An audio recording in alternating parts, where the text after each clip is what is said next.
திருச்சிற்றம்பலம். நேசம் நிறைந்த உள்ளத்தால் நீளம் நிறைந்த மணிகண்டத்து ஈசனடியார் பெருமேனை எல்லா உயிரும் தொலையெடுத்து தேசமுய திருத்தொண்ட தொகுமுன் பணித்த திருவாளன் வாசமலர்மென் கழல் வணங்க வந்த பிறப்பை வணங்குவன். தூக்குசீர் திருத்தொண்ட தொகிவிரி வாக்கினால் சொல்ல வல்லபிரான் எங்கள் பாக்கிய பயனாம் பதிக்குன்றைவால் செக்கிழாரடி சென்னியிருத்துவான். எல்லாம் வல்ல பெருமான் அருள்தரும் பன்னார்மொழியமுடனமர் திருநாவுடையாருடைய திருவலை வணங்கி அருள்தரும் நீள் நெடுங்கண்ணியுடனமர் அண்டமுழுதுடையாருடைய திருவடி தாமர்களை மனமொழி மெய்களாலை வணங்கி எம்பெருமக்கள் நாயன்மாருடைய பொன்னார் திருவடி தாமர்களை முக்கரணங்களாலை வணங்கி உரையாசிரி சிவக்கண்ணையாவுடைய திருவடிகளை நீளம் இணைந்து அடியனுடைய ஞானாசிரிய பெருந்தகையார் விஜயமங்கல சொக்கலிங்கையாவுடைய திருவடிகளை மனமொழி மெய்களாலை வணங்கி எழுந்தருளி இருக்கக்கூடிய அடியார் பெருமக்களுடைய திருவடியிலெல்லாம் மனம் மொழி மெய்களாலை வணங்கி அமைகின்றேன்.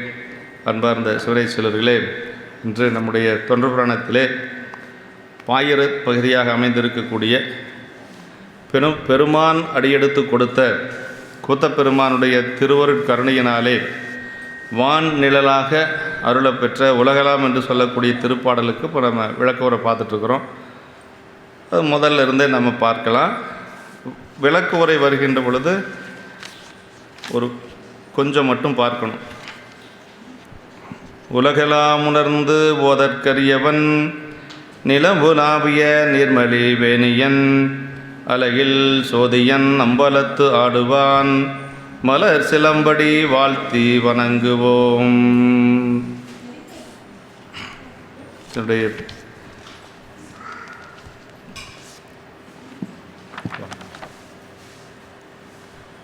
பொருளாக சொல்லுகின்ற பொழுது உலகெல்லாம் உணர்ந்து போதற்கரியவன் என்று சொல்லுவது முதல் வரி. அதுக்கு என்ன சொல்ல, உயிர்கள் எல்லாவற்றாலும் உணர்வதற்கும் ஓதுவதற்கும் அறியவன். பெருமான் எப்படிப்பட்டவன் அப்படின்னா, இந்த பாட்டில் இறைவனுடைய சொரூப லக்கணம் சடத்த லக்கணம் சொல்லி ரெண்டையும் சொல்கிறார். இறைவன் எப்படிப்பட்டவன் அப்படின்னா நம்ம கண்ணால் பார்க்க முடியாது. அவனுடைய பெருமைகளை எல்லாம் நம்ம முழுசும் சொல்ல முடியுமானா அப்படி சொல்லவும் முடியாது. அதே மாதிரி அவனுடைய பெருமைகளை முழுவதும் உள்ள உணர்ந்துட முடியுமா அப்படின்னா அப்படியும் முடியாது. அப்போ அவ்வளவு நம்ம ஓதுவதற்கு உணர்வதற்கு அரிய ஒரு பெருமான் நம்முடைய பெருமான் கூத்தப்பெருமானை சொல்கிறார். கூத்தப்பெருமானை எல்லாமே அதே தான். இப்போ உலகெல்லாம் உணர்ந்து உணர்வதற்கரியவன் ஓதுவதற்கரியவன் என்று சொல்லி முதல் வரியில் சொல்கிறார். அப்படிப்பட்ட பெருமான் எல்லாரும் நம்மளை தரிசித்து இந்த ஆன்மாக்களெல்லாம் உய்வடைய வேணும் அப்படிங்கிறதுக்காக சாமி நம்ம அறிய முடியாத ஒரு பரம்பொருள். ஆனால் நமக்கு எளிவந்த பிரானாக நம் மீது உயிர்கள் மீது கருணை கொண்டு பெருமான் என்ன செய்கிறார்னா தில்லையம்பதியில் மன்றிலே நின்று கூத்தாடிட்டுருக்கிறார். அந்த கூத்துக்கு பேர் தான் ஐந்தொழில் கூத்து அப்படின்னு சொல்லுவாங்க. ஐந்தொழில் கூத்து அப்படின்னா படைத்தல், காத்தல், அழித்தல், மறைத்தல், அருளல். இந்த ஐந்தொழிலே ஒரே பாட்டில் திருவெம்பாவில் சொல்கிறார். திருவெம்பாவை நம்ம தினசரி இப்போ மார்கழியில் படிக்கிறோம் இல்லைங்களா? இந்த 5 தொழிலையும் ஒரே பாட்டில் சொன்னது தான் திருவெம்பாவில் கடைசி பாட்டு, 20வது பாட்டு.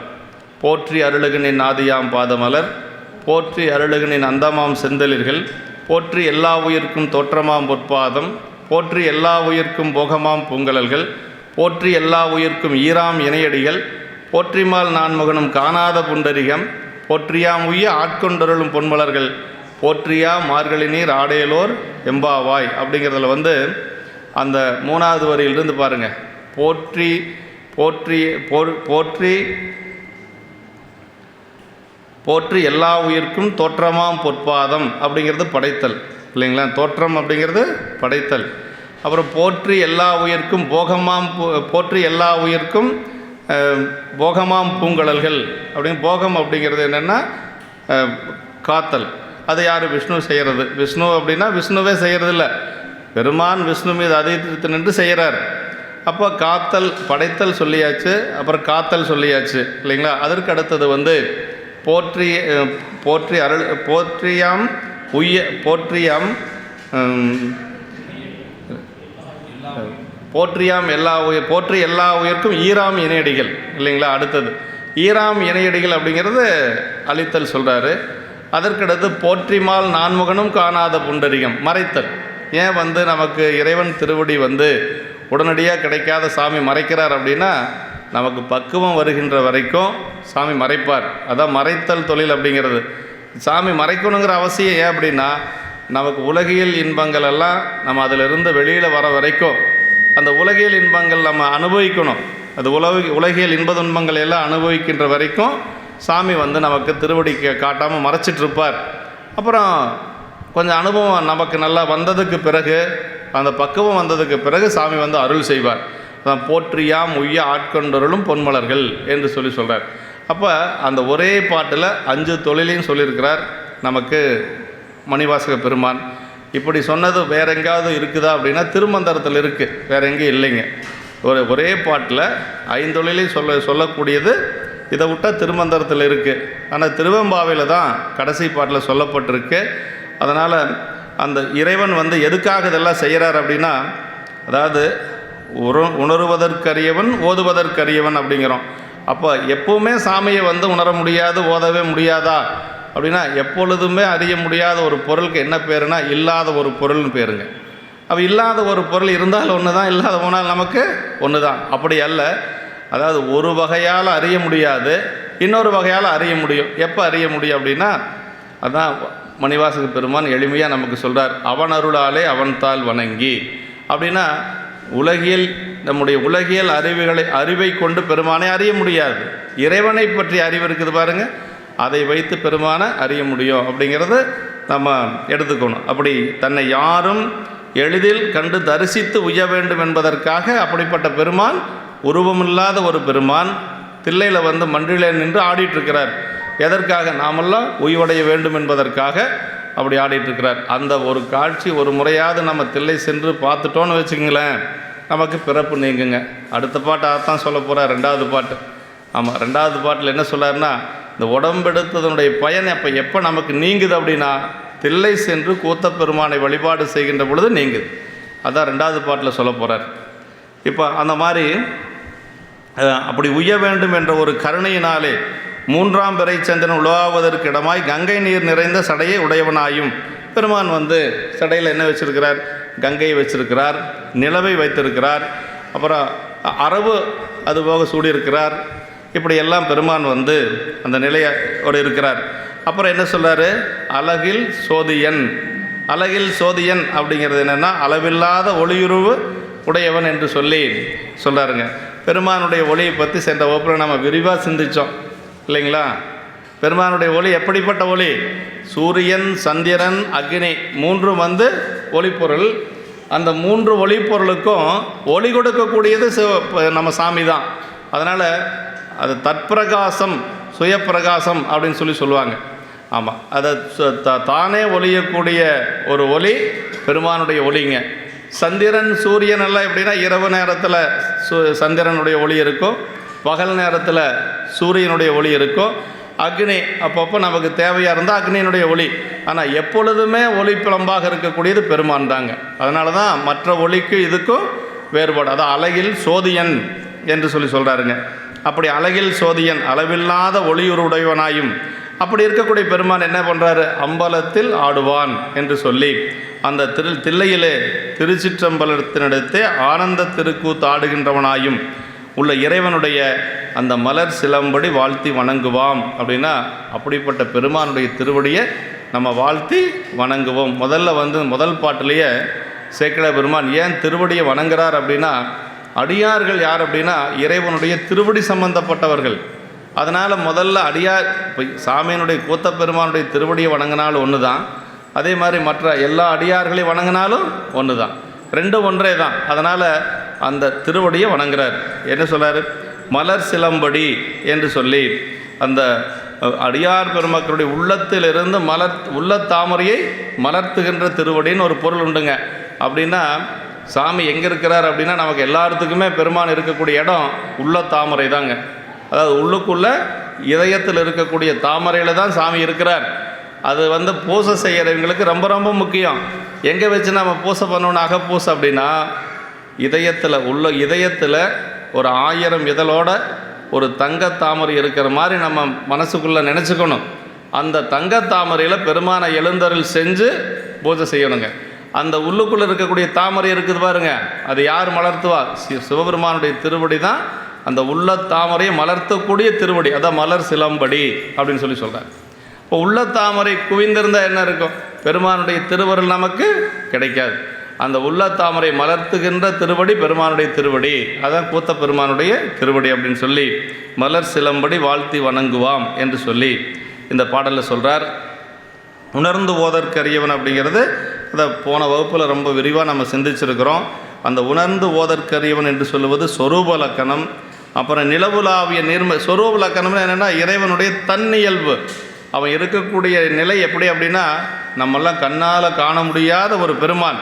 அப்புறம் எப்படிங்க உருவத்திருமேனை எடுத்து வர்றார் அப்படின்னா நமக்கு அருள் செய்வதற்காக அப்படியெல்லாம் வர்றார். விடை மீது ஏறி உமையம்மையோடு இப்படியெல்லாம் ஞானசம்பந்த பெருமான் காட்சி கொடுத்தார் பார்த்தீங்களா. தோடுடைய செவியன், விடையேறியோர் தூவென் மதிசூடி, காடுடைய சுடலைப்பொடி பூசியன் உள்ளங்கவர். இதெல்லாம் இறைவன் எதுக்காக இந்த திருமேனை எல்லாம் எடுத்துகிட்டு வரார் அப்படின்னா நம்மை போன்றவர்களுக்கு அருள் செய்கிறதுக்காக அவன் கொஞ்சம் இறங்கி வர்றான், வேற ஒன்றும் இல்லைங்க. இதுதான் தடத்த லக்கணம் அப்படின்னு சொல்லி சொல்கிறது. சடையில் கங்கையை வச்சிருக்கிறது, சந்திரனை வச்சிருக்கிறது, அரவை அணிந்திருப்பது, இதெல்லாம் இதுக்கு பேர் தடத்த லக்கணம் அப்படின்னு சொல்லி பேருங்க. அப்படிப்பட்ட பெருமான் இருக்கக்கூடியது அழகில் சோதியன் என்று சொல்லி இறைவனுடைய சோதி எப்படிப்பட்டது அப்படின்னா சிவஞான ஜோதி அப்படின்னு சொல்லி சொல்கிறார். பெருமானுடைய சொல்லி அதாவது தற்பிரகாசம் பரப்பிரகாசம் என்று சொல்லி சொல்கிறாரு. அதாவது சூரியனுக்கு எப்படி ஒளி வருது அப்படின்னா அருக்கனில் சோதி அமைத்தோன் காண்க அப்படிம்பார். வேறு அப்பர்சாமியுடைய தேவாரத்தில் வருது.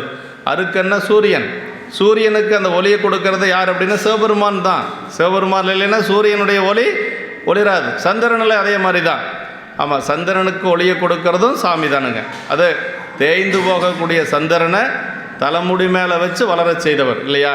ஏன்னா மாமனாருடைய சாபத்தினால் அப்படியே ஒவ்வொரு கலைகளாக தேய்ந்து கொண்டு வருது தக்கனுடைய சாபத்தில். அப்போ தேய்ந்து வரக்கூடிய அந்த நிலவனுடைய ஒரே கலை தான் இருக்குது. விட்டால் அதுவும் போயிடும், சந்திரனே இல்லாத போயிடும். அப்போ போய் பெருமானுடைய திருவடியில் விழுகின்ற பொழுது எடுத்து தலை மேலே வச்சு அதற்கு மேலே அது வளர்ந்ததாக நமக்கு கந்த புராணத்தில் அதை பற்றி ரொம்ப விரிவாக சொல்லியிருக்கு. போன வாரம் அதை பற்றி ரொம்ப விரிவாக நம்ம பார்த்தோம். அப்படிப்பட்ட பெருமான் இப்போ எப்படி இருக்கிறாருன்னா உருவம் எடுத்து ஆன்மாக்களுக்கு அருள் செய்கிறார் அப்படின்னு சொல்லி சொல்கிறார். நம்ம சிவஞான சித்தியால் உருமேனி தரித்து கொண்டது என்றலும் உருவிறந்த அருமேனி அதுவும் கண்டும் அருவுருவான போது திருமேனி உபயம் பெற்றோம் செப்பிய மூன்றும் நந்தம் கருமேனி கழிக்க கருணையின் விளைவுகானேனர். அதாவது இறைவனுடைய திருமேனி மூணுங்க, அதை நம்ம தெரிஞ்சுக்கணும். அருவம், அருவுருவம், உருவம். அருவம் என்று சொல்லுவது கண்ணால் நம்ம பார்க்க முடியாது, அதாவது தடத்த லக்கணம் அப்படின்னு சொல்லி சொல்கிறது. சொரூப லக்கணம் அப்படிங்கிறது அது கண்ணால் பார்க்க முடியாது. அது யார் வழிபாடு செய்வாங்க? ஞானியர்கள் தான் வழிபாடு செய்ய முடியுங்க. இப்போ ஞானியர்கள் மட்டுமே வழிபாடு செய்யக்கூடிய ஒரு திருமேனியை வச்சு நம்ம எப்படி வழிபாடு செய்கிறது? நம்மளுடைய அறிவுக்கு தகுந்த மாதிரி பெருமான் கொஞ்சம் கீழே இறங்கி வர்றார். அப்படி ஞானியர்கள் வழிபாடு செய்யக்கூடிய திருமேனி தான் அருவத் திருமேனி. அருவம்னா என்ன? கண்ணுக்கு தெரியாது, ஆனால் இருக்கும். ஆமாம், அதான் ஞானத்தால் தொழுவார் சில ஞானிகள், ஞானத்தால் தொழுவேன் நானலேன், ஞானத்தார் தொழுவார் தொழக்கண்டு ஞானத்தால் நானும் தொழுவனே. யார்? அப்பர்சாமியினுடைய தேவாரத்தில் சொல்கிறார். ஞானிகள் எல்லாம் ஞானத்தால் வழிபாடு செய்வாங்க, எனக்கு அந்த அளவுக்கு ஞானம் இல்லை, ஆனால் ஞானிகள் வழிபாடு செய்கிறத பார்த்து நானும் வழிபாடு செய்வேன் அப்படின்னா அப்பர்சாமிகளே அந்த மாதிரி சொல்கிறாங்கன்னா நம்மளுடைய நிலைமையை நம்ம நினச்சி பார்க்கணும். ஞானத்தார் தொழுவார் சில ஞானிகள், ஞானத்தார் தொழுவேன் நானலேன் அப்படிங்கிறார். அப்போ அந்த அருவத்தை வழிபாடு செய்யக்கூடிய அளவுக்கு நமக்கு நிறைய பக்குவம் வரணுங்க. அப்போ தான் அந்த அருவத் திருமேனியை நம்ம வழிபாடு செய்ய முடியும். நமக்காகத்தான் பெருமான் என்ன செய்கிறார் அப்படின்னா சிவலிங்க திருமேனி. அது அருவமும் இல்லை, உருவும் இல்லை, ரெண்டும் இல்லாமல் இருக்கக்கூடியது சிவலிங்க திருமேனி. அந்த சிவலிங்க திருமேனி தான் நம்ம வழிபாடு செய்வதற்கு ஏற்ற திருமேனி. இப்போ உள்ள போய் வழிபாடு செய்கிறோம் இல்லைங்களா, அதுக்கு பேர் என்ன அப்படின்னா சதாசிவ தத்துவம்னு பேருங்க. சாதாக்கிய திருமேனி அப்படின்னு சொல்லி சொல்கிறோம் இல்லைங்களா, அதுதான் சிவலிங்க திருமேனி. அதிலிருந்து மீண்டும் இன்னும் கொஞ்சம் இறங்கி பெருமான் நமக்கு அந்த 25 மாகேஸ்வர மூர்த்தங்கள் சொல்கிறோம் இல்லைங்களா, அதில் வரக்கூடியதாக ரொம்ப முக்கியமானது விநாயக பெருமான், முருகன், அப்புறம் அம்மையப்பர். இது எல்லாமே நமக்கு என்னென்னா தடத்த லக்கணம் என்று சொல்லக்கூடிய உருவத் திருமேனிகள். அருவத்திலிருந்து உருவம், அருவத்திலிருந்து உருவம் வருகின்ற பொழுது இடையில வரக்கூடியது அருவுருவத் திருமேனி அப்படின்னு சொல்லுவாங்க. இப்படி 3 திருமேனி எதுக்கு சாமி இப்படி எடுத்து வர்றாரு? அவர் ஒருத்தர் தான் 3 திருமேனியை எடுத்து வர்றாரு. எதற்காக எடுத்து வர்றாரு அப்படின்னா நம்மளுடைய கருமேனியை கழிப்பதற்காகன்னு சித்தியார் சொல்லுதுங்க. அப்படின்னா நம்மளுடைய பிறப்பை நீக்குவதற்காக, நமக்கு கொஞ்சம் கொஞ்சமாக பக்குவத்தை கொடுத்து பிறப்பை நீக்குவதற்காக இந்த மாதிரிலாம் வரார். அதாவது ஒரு சிலருக்கு கொஞ்சம் பக்குவம் இருக்கும், அம்பாள் வழிபாடு செய்வாங்க, ஒரு சிலர் தட்சிணாமூர்த்தி வழிபாடு செய்வாங்க, ஒரு சிலர் சண்டிகேஸ்வரர் வழிபாடு செய்வாங்க, ஒரு சிலர் பைரவர் வழிபாடு செய்வாங்க. இப்படியெல்லாம் ஒவ்வொருத்தரும் ஒவ்வொரு அவங்களுக்கு அறிவுக்கேற்றாறு போல் வழிபாடு செய்வாங்க. கடைசியாக போய் சேரக்கூடிய இடம் எதுன்னு பார்த்தா பெருமானுடைய திருவடி தான். வேறு எங்கேயும் நம்ம போக முடியாது. நம்ம போகக்கூடிய இடம் ஒன்று தான். வழிபாடு செய்யக்கூடிய நிலை நம்மளுடைய பக்குவத்துக்கு ஏற்றார் போல்.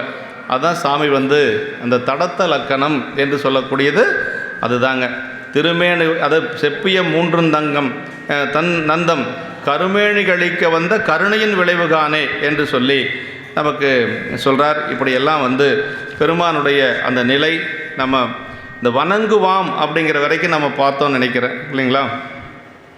அது மலர் சிலம்படிங்கிறதுக்கு அடியார்களின் குவிந்த உள்ள கமலங்களை மலர்த்தும் திருவடி அப்படின்னு சொல்லி நமக்கு சிவக்குனி ஐயா மட்டும்தான் அந்த உரை எழுதியிருக்கிறார். வேறு யாரும் அந்த மாதிரி சொல்லலை. மலர் சிலம்படினா மலர் போன்ற சிலம்படி, தாமரை மலர் போன்ற சிலம்படி, இப்படி தான் பொருள் எழுதுவாங்க எல்லாரும். சிவக்குனி ஐயா மட்டும் என்ன எழுதுகிறார் அப்படின்னா, அது ஒரு வினைத்தொகையாக கொண்டு மலருகின்ற சிலம்படி, மலர்த்துகின்ற சிலம்படி, அதாவது நம்முடைய உள்ள தாமரையை மலர்த்துகின்ற சிலம்படி என்று சொல்லி நமக்கு சிவக்குனி ஐயா உரையில் மட்டும்தான் இந்த ஒரு இதை பார்க்க முடியும். நம்ம அது வினைத்தொகையில் சொல்கிறார். இப்படி சிலம்பு நாதத்தின் மூலம்தான் இருக்கும் இடமாக திருவடியை உணர்த்தி உயிர்களை வந்தடையும்படி அழைக்கும் குறிப்பு என்று சொல்லி சொல்கிறார். அதாவது பெருமானுடைய அந்த சிலம்பொலி கேட்டுத்தான் களரீற்றறிவார் என்று சொல்லக்கூடிய சேரமான் பெருமாள் நாயனார். அவர் கேரளாவில் இருக்கக்கூடிய அஞ்சைக்களத்தை அந்த கோயிலில் வழிபாடு செய்தவர். கேரள மாநிலத்தினுடைய ஒரு பெரிய அரசர். அவர் பேரே பெருமாக்கோதையாருங்க. அவர் சுந்தரரை தோழராக கொன்றவர். சுந்தரமூர்த்தி சாமிகள் அங்கே போய்த்தான் அங்கே இருக்கக்கூடிய பெருமானை வழிபாடு செய்து தான் பெருமான் திருவடி அடைகிறார். வெள்ளை யானையில் போகிறார்.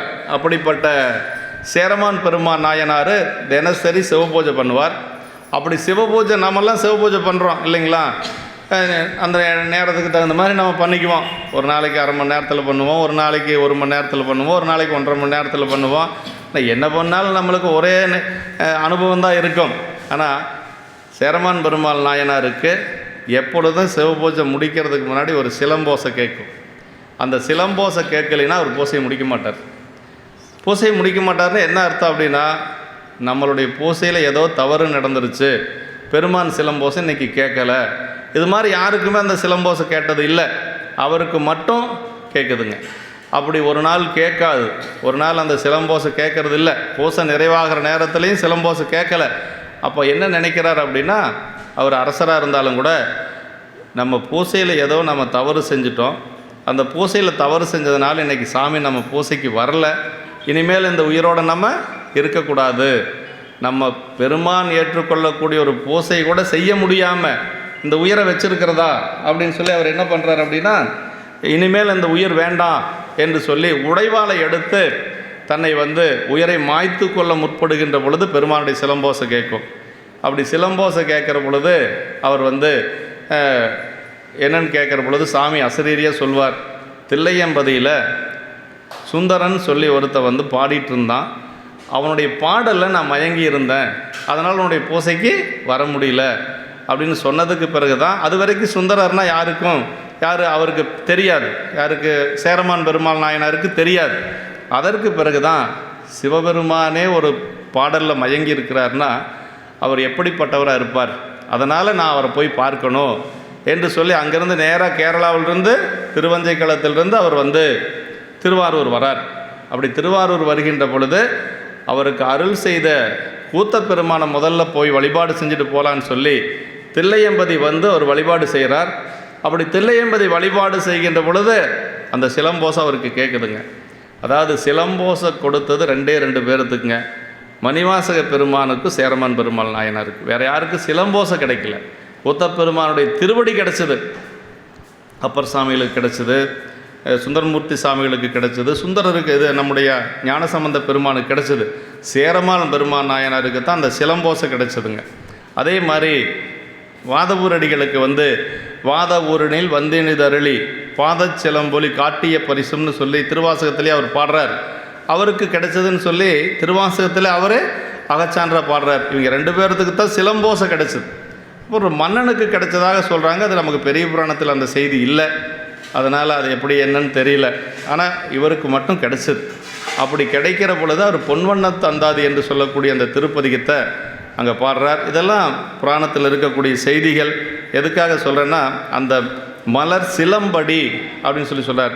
அந்த சிலம்போசை அப்படிங்கிறது என்னன்னா, நம்மளை வந்து பெருமானுடைய திருவடியை வணங்க சொல்லுவது தான் அந்த சிலம்போசை என்று சொல்லி, நமக்கு அந்த பூசைக்கு அமர்ந்த பெருங்கூத்தர் பொற்பாறு சிலம்பின் ஒளி அளித்தமை என்று சொல்லி நமக்கு பெரிய புராணத்திலே சொல்லப்பட்டிருக்கு. ஆமாம், அப்படி நாம் வாழும் பொருட்டு பெருமானை வந்து இந்த இடத்துல சேக்கிழார் பெருமான் வாழ்த்தி சொல்கிறார் அவருடைய திருவடியை. அதாவது அடியார்களும் வாழ்த்துவாங்க, அதே மாதிரி தேவர்களும் வாழ்த்துவாங்க.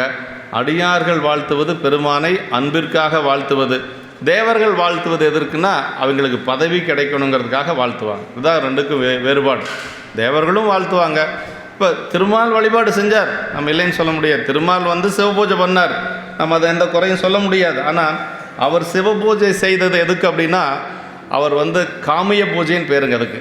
அதாவது ஒரு பொருள் வேண்டி கேட்குறது. அவருக்கு என்ன, ஆலி சக்கரம் வேண்டி அவர் வந்து பூஜை பண்ணார் இல்லைங்களா? சக்கரத்துக்காக திருமால் பூஜை பண்ணார். ஆனால் நம்ம அடியார்கள் பூஜை செய்வது எப்படின்னா நிஷ்காமிய வழிபாடு அப்படின்னு சொல்லுவாங்க. எந்த ஒரு வேண்டுதலும் இல்லாமல். திருக்கூட்ட சிறப்பில் வருது பாருங்க, வீடும் வேண்டா விரலின் விளங்கினார் அப்படிம்பார் சேக்கிழார் பெருமான். வீடு பேர் கூட கேட்க மாட்டாங்களாம் உண்மையான அடியார்கள். பெருமானை வணங்குவது மட்டும்தான். கூடும் அன்பினில் கும்பிடலே அன்றி வீடும் வேண்டா விரலின் விளங்கினார் என்று சொல்லி நமக்கு சேக்கிழார் பெருமான் திருக்கூட்ட சிறப்பில் சொல்கிறார். அது மாதிரி தேவர்கள் திருமால் வழிபாடு செய்வார். அவர் காத்தல் தொழில் வேணும் அப்படிங்கிறதுக்காக பிரம்மன் வழிபாடு செய்வான். அவன் வந்து படைத்தல் தொழில் செய்யணுங்கிறதுக்காக. இந்திரன் வழிபாடு செய்வான், தேவர்களுக்கெல்லாம் நான் தலைவனாக இருக்கணும் அப்படிங்கிறதுக்காக. ஆனால் அடியார் பெருமக்கள் அப்படி அல்ல. அவர்கள் வழிபாடு செய்வது பெருமானிடத்தில் அன்புக்காகவே வழிபாடு செய்யக்கூடியவர்கள் என்று சொல்லி நமக்கு சொல்லப்பட்டிருக்கு. அப்படி அந்த வணங்குவாம் என்று சொல்லி, அப்படி மலர் சிலம்படியை வணங்குவாம் என்று சொல்லி சொல்கிறார். இதில் வந்து திருவடியில் எக்காலத்தும் மனத்தை பதித்த அடியார்களது அடிமைத்திறத்தையும் கூறுவது இந்நூல் என்று குறிப்பதற்காக அந்த திருவடியை வணங்குறாருங்க. முதல் பாட்டிலேயே ஏன் திருவடியை நம்முடைய சேக்கிழார் பெருமான் பாடுறார் அப்படின்னா, அடியார் பெருமக்கள் எப்படின்னா எந்த காலத்திலையும் நமக்கு மனசுக்குள்ளே என்ன இருக்குன்னா, நான் அடிமை அப்படிங்கிறதா இருக்கணுங்க. நமக்கு சுதந்திரமே கிடையாது. எப்படின்னா, மீளா அடிமை உமக்கே ஆளாய் பிறரை வேண்டாதேனர். முக்தி காலத்திலையும் ஆன்மா வந்து சிவத்துக்கு அடிமை அப்படிங்கிறத சைவ சித்தாந்தம் சொல்லக்கூடிய முடிந்த முடிவுங்க. சரி, அதாவது மற்ற ஏகான்மவாதம் என்ன சொல்கிறாங்க அப்படின்னா, நம்ம வேதாந்திகள் என்ன சொல்கிறாங்கன்னா, முக்தி காலத்தில் ஆன்மாவும் சிவமும் ஒன்று, நம்ம இதே வந்து இந்த ஆன்மாவே சிவமாக மாறிடுது அப்படின்னு சொல்லுவாங்க. நம்மளுடைய வேலை அப்படி இல்லைங்க. நமக்கு எந்த காலத்திலையும் சாமி நம்மள ஒன்றும் கிடையாது. எப்படின்னா, அவன் வந்து நமக்கு இன்பத்தை கொடுக்கக்கூடியவன், அந்த இன்பத்தை அனுபவிக்கக்கூடியது ஆன்மாங்க. அப்படி தான் நமக்கு சைவ சித்தாந்தம் சொல்லக்கூடிய உண்மை. அதுதான் நமக்கு மனசில் எப்பொழுதும் இருக்கணும். ஆண்டான் அடிமை அப்படிங்கிறது தான். அவன் ஆண்டான், நம்ம வந்து அடிமை அப்படிங்கிறது தான் நமக்கு மேலோங்கி இருக்கணும். அப்பர் சாமிகள் அதை கடைபிடித்து ஒழுகினார். எப்பொழுதும் அவர் வந்து எப்படின்னா, அந்த வாழ்வெனும் மையல் விட்டு வறுமையாம் சிறுமை தப்பி தாழ்வெனும் தன்மையோடும் சைவமாம் சமயம் சார்தல் ஊழ்பெறல் அரிதுனார். சிவஞான சித்தியாரில் சொல்லுதுங்க. அப்படின்னா வாழ்வெனும் மையல் விட்டு அப்படின்னாரு. பெரிய டாடா பிர்லா அனில் அம்பானி மாதிரி எல்லாம் பிறந்திருந்தா இந்த வழிபாட்டுக்கு நம்ம வந்திருக்க முடியாது. அவனுங்களுக்கு நோட்டுன்றதுக்கே நேரம் சரியாக இருக்குது. இதெல்லாம் வந்து அவங்க கவனம் செலுத்தி மார்கழி மாதம் திருவெம்பா பாடணும், சாமியை போய் வழிபாடு செய்யணும் அப்படிங்கிறதெல்லாம் அவங்க மனசில் இருக்காது. அவங்க அது ஒரு கேட்டகரி. சரி, அது வாழ்வெனும் மையல் விட்டு வறுமையாம் சிறுமை தப்பி. இப்போ ரயில்வே ஸ்டேஷனில் பஸ் ஸ்டாண்டில் உட்காந்து ஒருத்தன் பிச்சை எடுத்துகிட்டு இருக்கிறவனை போய் நான் சைவ சித்தாந்தம் சொல்கிறேன், திருவெம்பாவை சொல்கிறேன் வாப்பான்னா, அடுத்த வேலைக்கு எனக்கு சாப்பாட்டுக்கு என்ன வழியோ அதை சொல்ல அப்படிம்பான். அந்த இது அப்படியே நம்மளை பிறக்க வைக்காமல், பெரிய கோடீஸ்வரனாகவும் பிறக்க வைக்காமல், இந்த மாதிரி எல்லாம் ஒரு நடுத்தரமாக பிறக்க வச்சுருக்கிறான் பாருங்கள். அதுதான் சாமி செஞ்ச ஒரு பெரும் கருணை. அதுதான் சிவஞான சித்தியார் சொல்லுதுங்க. வாழ்வெனும் மையல் விட்டு வறுமையாம் சிறுமை தப்பி தாழ்வெனும், அது இது மட்டும் போதுமா அப்படின்னா, அந்த பணிவு அப்படிங்கிறது இருக்கணுமா சைவத்தில். அதுதான் ரொம்ப முக்கியம். தாழ்வெனும் தன்மையோடும் சைவமாம் சமயம் சார்தல் ஊழ் பெறல் அரிது. அதுதான் நமக்கு நம்ம செஞ்ச பெரிய ஒரு தவ பயன் அப்படின்னு சொல்லி, அதுக்கு தான் நம்ம புண்ணியம் செஞ்சுருக்கணும் அப்படின்னு சொல்லி நமக்கு அந்த சிவஞான சித்தியார் சொல்லுது. இப்படி நமக்கு பெருமானை வழிபாடு செய்வது அப்படிங்கிறது இறைவனுடைய திருவடி சம்பந்தப்பட்டவர்கள் அடியார்கள். அதனால் அதை நினைவூட்டுவதற்காகவே அந்த திருவடியை வணங்குவோம் என்று சொல்கிறார். உலகலாம் என்ற திருவாக்கு சேக்கிழார் பெருமானுக்கு நடேச பெருமான், அதாவது கூத்த பெருமான் கொடுத்த முதல். இந்த முதலை முதலாக வைத்து கொண்டு ஆசிரியர் இத்திருவருளின் வழியே பிராணம் பாடி முடித்தனர். இதனை திருத்தொன்ற புராண வரலாற்றிலே உமாவதி சிவாச்சாரிய சுவாமிகள் விரிவாக கூறி அருளது காண்க என்று சொல்கிறார். அப்படின்னா, அதாவது ஒரு முதல் அப்பா நமக்கு ஒரு வியாபாரம் பண்ணுறோன்னு வச்சுக்கங்களேன். அந்த வியாபாரத்துக்கு அப்பா என்ன பண்ணுவார், அவர்கிட்ட என்ன இருக்குதோ அதை கொடுப்பார். அதை நாம் பலவாறு பெருக்கி காட்டணும். அதுதான் நம்மளுடைய வேலை. அது மாதிரி சேக்கிழார் பெருமான் அப்படி தவத்தில் உட்கார்றார். உட்கார்ந்த உடனேயே உலகெல்லாம்னு எடுத்து கொடுத்துட்டார். அப்புறம் அவர் பாட்டுக்கு பாட ஆரம்பிச்சிட்டார். அதான் முதல் அப்படிங்கிறது உலகலாம் என்று சொல்லுவது. அப்படி அதை வைத்து கொண்டு பாடுறார். இந்த தொடர் அப்படி என்னென்னா, அருமறை முதலின் நடுவில் கடையில் அன்பர்தம் சிந்தையில் அலர்ந்த திருவளர் ஒளி சூழ் திருச்சிற்றம்பலம் என்று சொல்லி, அதாவது நம்முடைய உமாவதி சிவாச்சாரியார் திருத்தொன்ற புராண வரலாற்றில் என்ன சொல்கிறார் அப்படின்னா, அருமறை முதலில் நடுவில், அதாவது வேதத்தினுடைய முதல் நடு கடை என்று சொல்லக்கூடிய 3 இடத்துலையும் அப்புறம் அன்பர்தம் சிந்தையில் திருவளரொளி சிற்றம்பலம் என்று சொல்லி இந்த பானத்தை சொல்கிறாருங்க. அதாவது சிற்றம்பலம் என்று சொல்லக்கூடிய கூத்தப்பெருமானுடைய திருவடி எங்கெங்கெல்லாம் இருக்குது அப்படின்னா, வேதத்தினுடைய முதல், அதே மாதிரி வேதத்தினுடைய இடை, அப்புறம் வேதத்தினுடைய கடைசி, அதுக்கு மேலே அடியார்களுடைய சிந்தை. இது 4 இடம் சொல்கிறார். அது மாதிரி இந்த இடத்துல இந்த உலகலாம் என்று சொல்லுவது ஒரு வேத மொழிங்க. பெருமானே சொன்ன ஒரு மொழி. அந்த மொழி இந்த உலகலாம் எத்தனை இடத்துல வருது அப்படின்னா 15 இடங்களில் வருது பெரிய புராணத்தில். அதில் முக்கியமான இடம் 3 இடங்க. இப்போ சொன்னது ஒன்று. இன்னொன்று என்னென்னா, கடைசியாக என்றும் இன்பம் பெருகும் இயல்பினால் ஒன்று காதலி துள்ளமும் ஓங்கிட மன்றுளாரடியார் அவர் வான்புகள் நின்றதெங்கும் நிலவி உலகலாம். இடையில வரக்கூடிய முக்கியமான இடம் அப்படின்னா ஞானசம்பந்த பெருமானுடைய புராணத்தில் வருது. சென்ற வகுப்புலேயும் நம்ம அதை சிந்திச்சிருக்கிறோம். அந்த திருநெல்வேலி அறத்துறையில் அவருக்கு முத்து சிவிகை கொடுக்கின்ற பொழுது அந்த முத்து சிவிகை எப்படி பார்த்தார் அப்படின்னா, ஞானசம்பந்த பெருமானுடைய கண்ணுக்கு அது எப்படி தெரியுதுன்னா, ஒரு திருநீற்று ஒளி போல தெரிஞ்சுதான், பெருமானுடைய திருவருள் போல தெரிஞ்சுதான். அந்த திருவருளை அதை பார்த்து அவர் வணங்கி அஞ்சலத்தை சொல்லி வளமாக வரார். அப்படி வளமாக அது மேலே ஏறுறார். அப்படி தான் அவர் அதை பயன்படுத்துகிறார். சோதி முத்தின் சுவிகை சூழ்ந்து பார்மீது தாழ்ந்து வெண்ணீற்றொளி போற்றி நின்று ஆதியார் அருளாதலின் அஞ்செடுத்து ஓதி ஏறினார் உய்ய உலகலாம் அப்படின்னு சொல்லி அதை எப்படி பார்த்தார் அப்படின்னா, அந்த முத்து சிவிகையை இறைவனுடைய திருவருளாக பார்க்கிறார். அப்படி இறைவனுடைய திருவருளாக பார்க்கிற பொழுது அஞ்சலத்தை சொல்கிறார், வளமாக வர்றார். அதற்கு பிறகு அது மேலே ஏறி அமருகிறார் என்று சொல்லி நமக்கு புராணத்தில் அந்த இடத்துல ஒரு உலகலாம் சொல்கிறார். உய்ய உலகலாம் என்று சொல்கிறாருங்க. அப்புறம் கடைசியில் வரக்கூடியது இந்த 3 இடம் ரொம்ப ரொம்ப முக்கியமான இடமாக வைத்து போற்றுவது. அதாவது அகுதேயம் அன்றி அடியாருடைய திருவருள் வெளிப்படும் அரிய சில இடங்களிலும் அருமையாக வைத்துள்ளார். சாமியினுடைய திருவருள் வெளிப்பாடு வருகின்ற இடத்துல எல்லாம் அங்கங்கே வச்சு சொல்லப்பட்டிருக்கிறது. உலகலாம் என்பது பிரணவ உருவமுடையது என்னை அப்படின்னா, ஞானத்தினின்று பிறப்பது அகரமாதலும் அது எல்லா எழுத்துக்கும் முதலானதிலும் என்று சொல்லி ஊ என்று சொல்லுவது அகர உகர மகரம் அப்படின்னு சொல்லுவாங்க. அதனால் உலகம் என்று சொல்லுவது இது பிரணவ சுரூபமாக இருக்கக்கூடியது என்று சொல்கிறாருங்க. அதே மாதிரி நம்முடைய திருமுறை முதல்ல ஆரம்பிக்கிறது ஓல தான் ஆரம்பிக்குது இல்லைங்களா. தோ என்று சொல்லக்கூடிய இத்து கூட்டல் ஓ, தோடுடைய செவியன் ஆரம்பிக்குது இல்லைங்களா. அது முடியறது எங்கே முடியுது? இம்முல முடியுது. உலகலாம் என்று சொல்லித்தான் முடியுது. அப்போ நம்ம திருமுறையே எப்படி இருக்குது அப்படின்னா ஓங்காரத்துக்குள்ளே இருக்குது. பிரணவ ஸ்வரூபமாக இருக்கக்கூடியது நம்முடைய 12 திருமுறை. முதல் திருமுறை ஆரம்பிக்கிறது தோங்க. இத்துங்கிறது புள்ளி வச்சு மெய்யெழுத்து, அது நம்ம கணக்கு வைக்கணுங்கிறது இல்லை. ஓ அப்படிங்கிறது தான் அங்கே ஓங்கார நெடில் தான் அங்கே எழுத்தாக இருக்கக்கூடியது. தோ கடைசியாக முடிகிறது உலகெல்லாம்னு முடியுது. அப்போ 12 திருமுறை எப்படி அமையப்பெற்று இருக்குது அப்படின்னா நமக்கு அப்படி பிரணவ ஸ்வரூபமாக அமையப்பெற்றது 12 திருமுறை அப்படின்னு சொல்லுவாங்க. அதனால் பெருமான் எப்படிப்பட்டவன், அரியவன் என்று சொல்லி, அவன் அரியவனாக இருந்தாலும் எளியவனாய் தன்னை விளக்க காட்டும் ஒளியுடன் வெளியே ஆடுவான் என்று சொல்லி, பெருமான் ரொம்ப அரிய பொருள், நம்மால் அறிந்து கொள்ள முடியாத ஒரு பொருள் இறைவனாக இருந்தாலும் அடியார்களுக்கு எப்படி இருக்கிறார் அப்படின்னா எளிவந்த பிராணா இருக்கிறார். அதான் நமக்கு பொன்னும் மெய்ப்பொருளும் தருவானை பதிகத்தில் சொல்கிறாருங்க, இன்ன தன்மையன் என்று அறிய ஒன்னா எம்மானை அப்படின்னார். அப்படின்னா சாமியினுடைய தன்மை என்ன அப்படிங்கிறத நம்ம அறிய முடியாது. இன்ன தன்மையன் என்று அறிய ஒன்னா எம்மானை. அப்புறம் சொல்கிறார் எளிவந்த பிரானை அப்படின்னார். எப்படி எளிவந்த பிரான் அப்படின்னா அவனிடத்தில் அன்பு செய்யக்கூடிய அடியார்களுக்கு பெருமான் எளிவந்த பிரான். சுந்தரருக்காக தூது போனார், அதே மாதிரி சுந்தரருக்காக இறந்து கொண்டு வந்து கொடுத்தார் பசியோடு இருக்கிற பொழுது, அப்பர் சாமிகளுக்காக கட்டமுது சுமந்து கொண்டு வந்து கொடுத்தார்.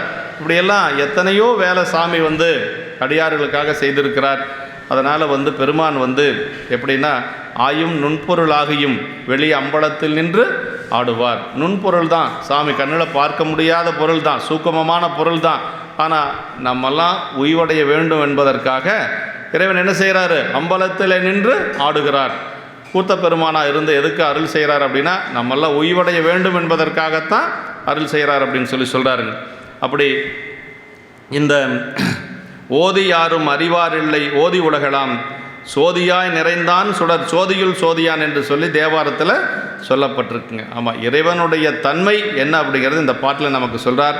இந்த கலிவிருத்தத்தின் 4 அடியும் நாச்சியருடையவாய் ஒவ்வொரு அடியும் சைவ ஆகமங்களில் ஓதிய, அதாவது இந்த 4 வரி இருக்குது பாருங்க, இந்த 4 வரி என்ன சொல்கிறாங்க அப்படின்னா சைவ ஆகமத்தில் சொல்லக்கூடிய சரியை, கிரியை, யோகம், ஞானம் என்று சொல்லக்கூடிய 4 பதங்களை உணர்த்துவது என்று சொல்லி உரையாசிரியர் நமக்கு சொல்கிறாருங்க. இவையே நன்னெறி, தோழர் நெறி, மக்கள் நெறி, அடிமை நெறி என்று கூறப்படும். ஒவ்வொரு அடியினும் உள்ள நாச்சியர்கள் சரியை அது 4 முறையே வரும் உட்பிரிவுகளை குறிப்பால் உணர்த்தியது என்று சொல்லி இந்த பாடலில் இப்படி 4 சரியை, கிரிய, யோக, ஞானம் என்று சொல்லக்கூடிய 4ஐயும் குறிக்கக்கூடியது என்று சொல்லியும் சொல்கிறார். இந்த பாடல் இந்த அளவுக்கு நாம் இன்று திருவருளால் சிந்தித்து அதற்கு பிறகு 2வது பாட்டு. இப்போ முதல் பாடல் இறைவன் அடியெடுத்து கொடுத்துட்டார் இல்லையா, அது ஒன்றும் சிரமம் இல்லை. சேக்கிழார் பெருமானுக்கு சாமியே அடியெடுத்து கொடுத்தார். உலகலாம் என்று சொல்லி எல்லாரும் கேட்குற மாதிரி உலகலாம் அப்படின்னு அந்த சொல் அப்படியே அந்த பெருமான் அவர் அடியெடுத்து கொடுத்தது எல்லாருக்கும் தெரிஞ்சது. இப்போ 2வது அவர் நீ பாட போகிறார். அவர் பாடின அவருடைய திருவாக்கிலிருந்து வந்த முதல் பாட்டு இந்த பாட்டு தாங்க. ஊனடைந்த உடம்பின் பிறவியே தானடைந்த உறுதியை சாருமால் தேனடைந்த மலர்பொழில் தில்லையுள் மானடம் செய் வரதர் பொற்றால் தொலர். இந்த சாமி இப்போ நமக்கு இந்த உடம்பை கொடுத்துருக்கிறார் இல்லைங்களா. அதாவது ஆன்மா அப்படிங்கிறதுக்கு உருவம் கிடையாது. இந்த ஆன்மா உள்ளே இருக்குது. அந்த உள்ளே இருக்கக்கூடிய ஆன்மாவுக்கு ஒரு உடம்பு கொடுத்துருக்காரு சாமி. அதுக்கு பேர் என்னென்னா தனு கரண புவன போகங்கள் அப்படின்னு பேருங்க. அதாவது உடம்பு, கைகால், கருவிகரணங்கள், அதற்கு பிறகு இந்த உலகத்தில் அனுபவிக்கக்கூடிய நமக்கு எல்லாத்தையும் கொடுத்துருக்கிறார் பெருமான். ஆனால் இந்த உயிர் அப்படிங்கிறது அவர் கொடுக்கல. என்னைக்கு சாமி இருந்தாரோ அப்போவே நாமளும் இருக்கிறோம். அந்த உயிர் அப்படி நம்ம அத்தான பிறப்புக்கள் எடுத்து இப்போ நிற்கிறோம். நம்ம இங்கே நிற்கிறோம் அப்படின்னா இந்த உடம்பு மட்டும்தான் இறைவன் கொடுத்தது. நம்ம வினைக்கேற்றாறு போல் உடம்பு கொடுக்குறார். இப்படி இந்த உடம்பு எடுத்தாச்சு இல்லையா, இந்த உடம்பு என்னைக்கு உடம்பு எடுத்ததனுடைய பயனை நாம் அடையிறது அப்படின்னா தில்லையை போய் சென்று பெருமானை வழிபாடு செய்கின்ற பொழுது தான் அந்த பயன் நிறைவாகுது நமக்கு. இந்த பாட்டை எப்படி பார்க்கணுன்னா கடைசி 2 வரி முதல்ல சொல்லணும். தேனடைந்த மலர்பொழில் தில்லையுள் மானடம் செய் வரதர் பொற்றால் தொல ஊனடைந்த உடம்பின் பிறவியே தானடைந்த உறுதியை சாருமால் அப்படின்னு எடுக்கணும். முதல்ல 2 வரியை கடைசியாக வச்சு கடைசி 2 வரியை முதல்ல சொல்லணும். அப்போ தான் பொருள் சரியாக இருக்குது. ஆமாம், தேனடைந்த மலர்பொழில் தில்லையுள் அப்படின்னா அந்த தில்லையம்பதியில் இருக்கக்கூடிய வரதர் அப்படின்னா வரத்தை கொடுப்பவன் அர்த்தங்க. மானடம் செய் வரதர் பொற்றால் தொல ஊனடைந்த உடம்பின் பிறவியே தானடைந்த உறுதியை சாரும் என்று சொல்லி சொல்கிறாங்க. அதாவது பொருளில் தேன் சேர்ந்த மலர்கள் நிறைந்த சோலைகள் சூழ்ந்த தில்லைப்பதியிலே பெருங்கூத்தை செய்கின்ற வரதனுடைய பொற்பாதங்களை வணங்க. அப்படி தான் உரையாசிரியர் சொல்லியிருக்கார். உரையின் பொருள் பாருங்கள். தேன் சேர்ந்த மலர்கள் நிறைந்த சோலைகள் சூழ்ந்த தில்லைப்பதியிலே பெருங்கூத்தை செய்கின்ற வரதனுடைய பொற்பாதங்களை வணங்க ஊன் பொருந்திய உடம்புடன் சேர்ந்த மானுடப் பிறவி எடுத்த உயிரே தான் பெற்ற உறுதி பொருளை அடையும் அப்படின்னார். ஆமாம், தில்லை தரிசிக்க முக்தின்னு சொல்லுவாங்க. ஒவ்வொன்றுக்கும் ஒரு பெருமை உண்டுங்க, ஒவ்வொரு தலத்துக்கும் ஒரு பெருமை உண்டு. தில்லை தரிசிக்க முக்தி, திருவாரூர் பிறக்க முக்தி, காசி இறக்க முக்தி, திருவண்ணாமலை நினைக்க முக்திங்கிறது நம்ம சொல்லி சேர்த்திக்கலாம், அவ்வளோதான். ஆனால் இந்த ரெண்டு இருக்குது பாருங்கள், பிறக்க இறக்க அப்படிங்கிறது ரெண்டு இருக்குது. தரிசிக்கன்னு ஒன்று இருக்குது. பிறக்கிறதோ இறக்கிறதோ நம்ம கையில் கிடையாதுங்க. நான் தில்லை இந்த திருவாரூரில் தான் போய் பிறப்பேன்னு நம்ம என்ன அடம் பிடிக்கவா முடியும்? இல்லை காசியில் தான் நம்ம போய் இறப்பன்னு யாராவது அடம் பிடிக்க முடியுமா? எங்கே தூக்கி போகிறான்னா தெரியாது நம்மளுக்கு, இல்லைங்களா? உணர்வுகள் போனதுக்கு பிறகு நம்ம எங்கே கிடக்கிறோன்னு தெரியாது. அதான் அப்பர் சாமி அதுக்காகவே ஒரு பதிகம் பாடுறாருங்க. எங்கே திருப்பந்துருத்தியில் பாடுறாருங்க. என்னென்னா நல்ல அருமையான திருப்பாட்டு, நல்ல பாட்டு. இந்த உயிர் உடம்பை விட்டு உயிர் போகிற பொழுது, பெருமானே நான் எங்கே போவேன்னு எனக்கு தெரியாது. அப்போ நீ என்ன செய்யணும்னா எனக்கு நீ அப்போ அருள் செய்யணும் அப்படின்னு சொல்லி ஒரு பாட்டில் கேட்குறாருங்க. அது சிவபூஜை முடித்த பின்னாடி, முன்னே உரைத்தால் முகமனே யொக்கும் இம்மூலகுக்கும் அன்னையும் அத்தனும் ஆவாய் அழல்வனா நீ அலையோ உன்னை நினைந்தே கழியும் என்னாவி சொல்கிறார். உன்னை நினைந்தே கழியுமே. சாமி, உயிர் போகிற பொழுது எப்படி இருந்தாலும் நான் உன்னை நினச்சிட்டு தான் இந்த உயிர் போகும். உன்னை நினைந்தே கழியும் என் நாவி கழிந்தபின் என்னை மறக்க பெறாயும் பிரானுன்னை வேண்டியதேன்னார். இந்த பரவாயில்ல இருக்கு. அதாவது என்ன சொல்லார்னா, முன்னே உரைத்தால் முகமனே யொக்கும் அப்படின்னார். சாமி, உங்களை நேருக்கு நேராக நான் புகழ்ந்து சொன்னால் எப்படி இருக்குன்னா, ஒருத்தரை பார்த்து நீங்கள் ரொம்ப நல்லவருங்க அப்படிங்க இப்படிங்கன்னு சொன்னால் அதுக்கு பேர் முகமன் கூறுதல்னு பேர், இல்லைங்களா? அப்படி முகமன் கூறுவது போல் ஆயிரும். ஆனாலும் இந்த உலகத்துக்கு அம்மையப்பர் யார்? நீங்கள் தான், இல்லையா? இந்த 3 உலகத்துக்கும் அம்மையப்பராக இருக்கக்கூடியது நீங்கள் தான். ஆனால் உங்களை நினச்சிட்டு தான் இந்த உயிர் போகும். அண்டமுழுவதையார் நினச்சிட்டு தான் உயிர் போகும். போனதுக்கு பிறகு எங்கே போகுதுன்னு எனக்கு தெரியாது. ஏன்னா எல்லாருமே நம்ம பெருமான் திருவடிக்கே போகிறோமா, நம்மளுடைய வினையின் காரணமாக நம்ம எங்கே வேணாலும் போவோம். அப்படி போகிற பொழுது எனக்கு எங்கே போகிறோன்னு தெரியாது சாமி. அந்த நேரத்தில் நீங்கள் எனக்கு அருள் செய்யுங்க என்று சொல்லி அதில் சொல்கிறாருங்க. முன்னே உரைத்தால் முகமனே யொக்கும் இம்மூலகுக்கும் அன்னையும் அத்தனும் ஆவாய் அழல்வனா நீ அலையோ உன்னை நினைந்தே கழியும் என்னாவி கழிந்தபின் என்னை மறக்க பெறாயன் பிரானுன்னை வேண்டியது. இப்போ நான் உன்னை மறக்கலை சாமி, இந்த உயிர் போனதுக்கு பிறகு நீ என்ன மறந்துடாத அப்படின்னா, பெருமானை எப்படியாவது எனக்கு நீ அருள் செய் அப்படின்னு சொல்லி, இது சிவபூசம் முடிஞ்சு கடைசியாக நம்ம இந்த பாட்டு சொல்லணும். எங்களுடைய பதிப்பில் இருக்குது. தங்கவேல் ஐயரோட தங்கவேல் ஐயா அந்த பாட்டை கொடுத்துருக்குறாங்க. ஏன்னா கடைசியாக விண்ணப்பம், அதெல்லாம் விண்ணப்பம் செய்யக்கூடிய பாட்டு நம்முடைய அப்பர் சாமிகள் திருப்புகலூரில் இருக்கிற பொழுது இந்த பதிகம் பாடுறார். அப்படின்னா அதாவது என்ன சொல்கிறார், அந்த ஊன் பொருந்திய உடம்போடு சேர்ந்த மானுடப் பிறவி எடுத்த உயிரே தான் பெற்ற உறுதி பொருளை அடையும் அப்படின்னு சொல்லி சொன்னாருங்க. நம்முடைய புலவர் கீரன் சொல்லுகின்ற பொழுது தில்லை அப்படிங்கிறத சொல்லுவார். தில்லை அப்படின்னா யாராவது ஒருத்தரை நம்ம கேட்குறோம், எங்கள் தில்லை போயிருக்கிறீங்களா அப்படின்னு என்ன சொல்லுவாங்க? போனவங்க நான் போனேங்க, தில்லை நான் போயிருக்கிறேன் அப்படின்னு சொல்லுவாங்க. போகாதவங்க என்ன சொல்லுவாங்க?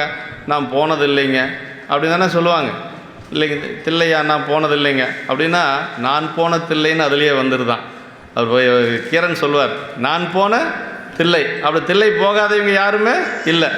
ஆமாம், அவங்க வாக்களவுலையாவது தில்லை போயிடுறாங்க.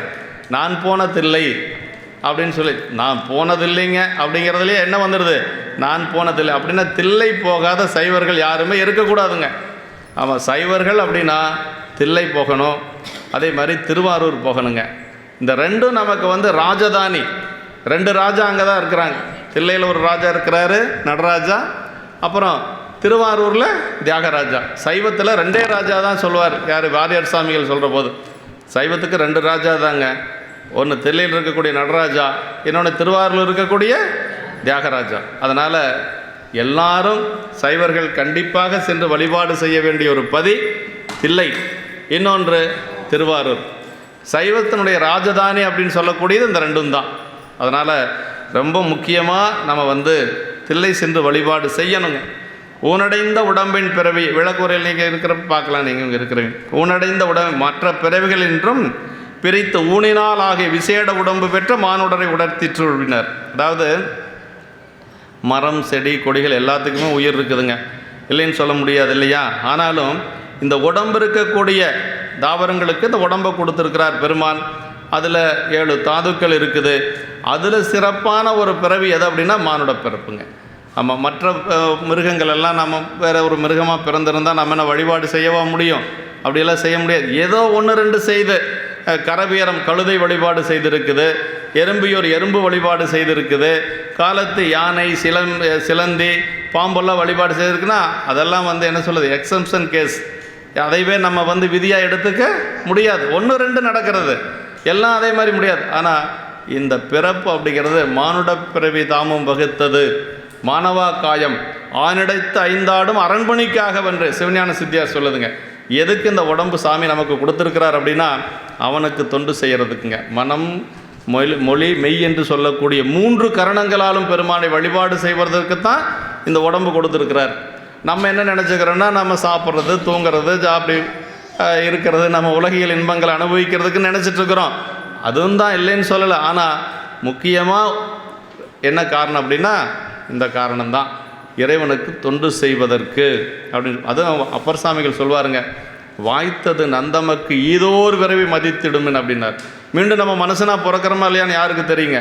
நம்ம செய்த வினைக்கு ஏற்றாறு போல் எத்தனை பிறப்பு வேணாலும் நமக்கு வரலாம் இல்லைங்களா? ஆனால் ஒரே ஒரு நம்பிக்கை, பெருமானை தொட்டு பூசை பண்ணுறோம் அப்படிங்கிற ஒரு நம்பிக்கையில் தான் நம்ம வண்டி ஓடிட்டு இருக்குது. எப்படி இருந்தாலும் சாமி ஈடேற்றுவார், ரொம்ப கீழே கொண்டு போய் போற்ற மாட்டார் அப்படின்னு நம்பிக்கை இருக்குது நமக்கு. ஆனால் காரைக்கால் அம்மையாரை என்ன கேட்குறாங்க, அப்படி பெருமானோடு ஒன்றி இருந்த அம்மாவே இரவாத இன்பன்பு வேண்டிப்பின் வேண்டுகின்றார் பிறவாமை வேண்டுன்னு சொன்னவங்க அதுலேயே நிற்கல பாருங்க. மீண்டும் பிறப்பு உண்டேல் எதுக்கும் ஒரு இது கொடுக்குறாங்க அப்படின்னா ஏதோ வினையின் காரணமாக பிறந்துட்டோன்னு வச்சுக்கோங்களேன். அப்போ என்ன செய்கிறது, உன்னுடைய திருவடி மறவாமல் இருக்கணும்னு கேட்டாங்க. அதாவது அப்பர் சாமிகள் அதான் சொல்கிறார், புழுவாய் பிறக்கினும் புண்ணையா உன்னடி என்மனத்தை வலுவாதிருக்க வரந்தர வேண்டும் ஐயகத்தினார். அதாவது புழுவாக பிறக்கிறது தப்பு இல்லைங்களா, பெருமான் திருவடியை மறந்தால் தான் தப்பு. புழுவாக கூட பிறக்கலாம், எந்த ஒரு உயிராக வேணாலும் பிறக்கலாம், ஆனால் பெருமான் திருவடியை மறந்தால் தான் தப்புங்க. அப்போ புழுவாய் பிறக்கினும் புண்ணையா உன்னடி என்மனத்தை இருக்கிறதுலேயே மோசமான பிறப்பு புழுங்க. ஏன்னா புழுவை விட மோசமான பிறப்பு சொல்ல முடியாது. அதனால் இருக்கிறதுல ரொம்ப மோசமான பிறப்பு அப்பர் சாமி சொல்கிறாருங்க. அப்போ புழுவாய் பிறக்கிறது கூட தவறு இல்லை, ஆனால் பிறந்ததுக்கு பிறகு பெருமான் திருவடி மறந்தது தான் தவறுங்க. அப்படின்னா நம்ம எந்த பிறப்புக்கு போனாலும் சரி பெருமான் திருவடியை மறக்காத பிறப்பாக இருக்கணும். இந்த கழுதை வழிபாடு செஞ்சது, யானை வழிபாடு செஞ்சதுன்னெல்லாம் சொன்னோம் இல்லைங்களா, அதெல்லாம் வந்து முந்தைய பிறப்புலையே அந்த கொஞ்சம் வழிபாடு செய்த ஒரு பக்குவம் இருந்திருக்கும். இல்லைன்னா அந்த மாதிரி அந்த பிறப்பில் வந்து அது பெருமான வழிபாடு செய்ய முடியாது.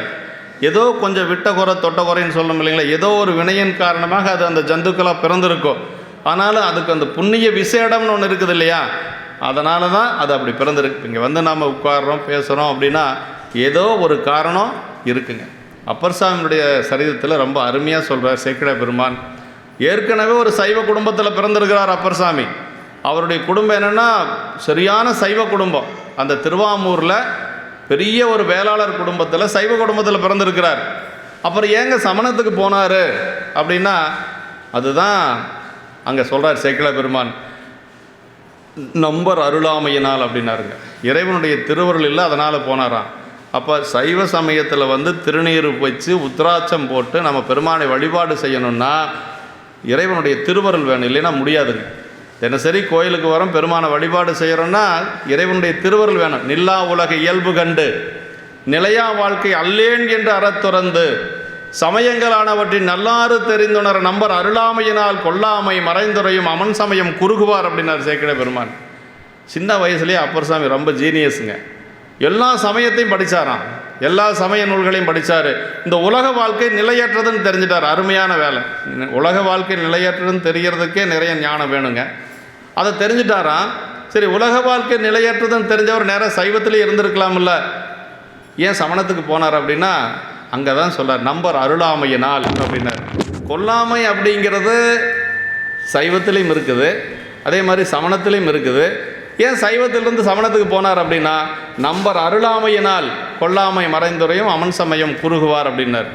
அப்போ பெருமான் திருவருள் இருந்தால் மட்டும்தான் நமக்கு சைவத்தில் நம்ம பணி செய்ய முடியும். அதனால் எல்லாரும் எல்லாமே செய்ய முடியும் அப்படிங்கிறது அவங்களுக்கு இருக்கக்கூடிய புண்ணிய விசேடம்தான் அதற்கு காரணங்க. ஆமாம், இப்படி மற்ற செடி கொடிகள் ஆடு மாடுகள் எல்லாமே பிறப்பில் இருந்தாலும் கூட அந்த உடம்பனுடைய பயன் அப்படிங்கிறது இறைவனுக்கு தொண்டு செய்கின்ற பொழுது தான் அது மாறுங்க. அவற்றுள் புண்ணிய கிரமத்திலே மேலே வந்த சிறந்த அறிவுக்கிடமாகிய ஊன்பொருந்திய உடம்பு மானுட உடம்பே என்று சொல்கிறாருங்க. மானுட உடம்பு தான் இருக்கிறதுலையே சிறந்த ஒரு புண்ணியம் செய்த ஒரு பிறப்பு அப்படின்னு சொல்கிறாருங்க. ஈங்கோய் மலை ஈ வழிபாடு செய்தது, எறும்பியூர் எறும்பு வழிபாடு செய்தது, கழுதை கரவீரம் சிவபெருமானை பூசித்த செய்தியை அடக்கி உரைத்தலுமாம், ஊன் அடைந்ததே ஆயினும் உறுதியை சாரும் என்று உம்மை விரித்துரைக்கு என்று சொல்கிறாருங்க. அதாவது உடம்பின் பிறவி அப்படின்னா உடம்புக்குள்ளே வந்த உயிர் எடுத்த பிறப்பு என்று சொல்கிறாருங்க. சிவஞான சித்தியார் இங்கே கொடுத்துருக்கிறார்.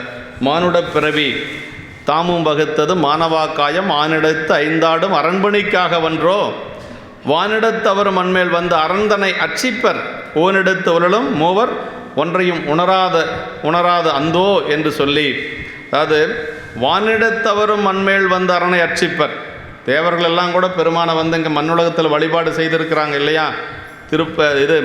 திருமால் வழிபாடு செய்தது திருமாற்பேரு, உமையம்மை வழிபாடு செய்தது காஞ்சிபுரம் ஏகாம்பரநாதர் கோயில், முருகப்பெருமான் வழிபாடு செய்தது திருமுருகன் பூண்டி, விநாயகப் பெருமான் வழிபாடு செய்தது திருச்செங்காட்டங்குடி.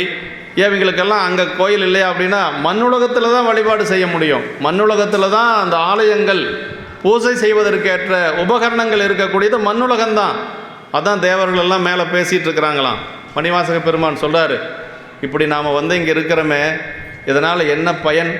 மானுட பிறப்புக்கு போயிருந்தால் பூமியில் போய் பிறந்திருந்தோன்னா சீக்கிரமாக புண்ணியம் செஞ்சு இறைவனுடைய திருவடி அடைஞ்சிருக்கலான்னு பேசிக்கிறாங்களாம். புவனியில் போய் பிறவாமையால் நாள் நாம் போக்குகின்றோம், அவமே இந்த பூமி சிவனொய்ய கொள்கின்றவார் என்று நோக்கி அப்படின்னார். அப்படின்னா அந்த தேவர்கள்லாம் அப்படி பேசிக்கிறாங்களாம். பூமியில் போய் பிறந்து மானுட பிறப்பெடுத்திருந்தா கூட ஏதோ சிவபுண்ணியங்கள் செய்து பூசை பண்ணி அடியார்களுக்கு தொண்டு செஞ்சு எப்படியாவது மேலே போயிருக்கலாம். அதெல்லாம் இல்லாமல் நாம் இப்படி கிடக்கிறோமே என்று எல்லாரும் பேசிக்கிறாங்களாம். மணிவாசக பெருமான் நமக்கு திருப்பள்ளி எழுச்சியில் சொல்கிறாருங்க.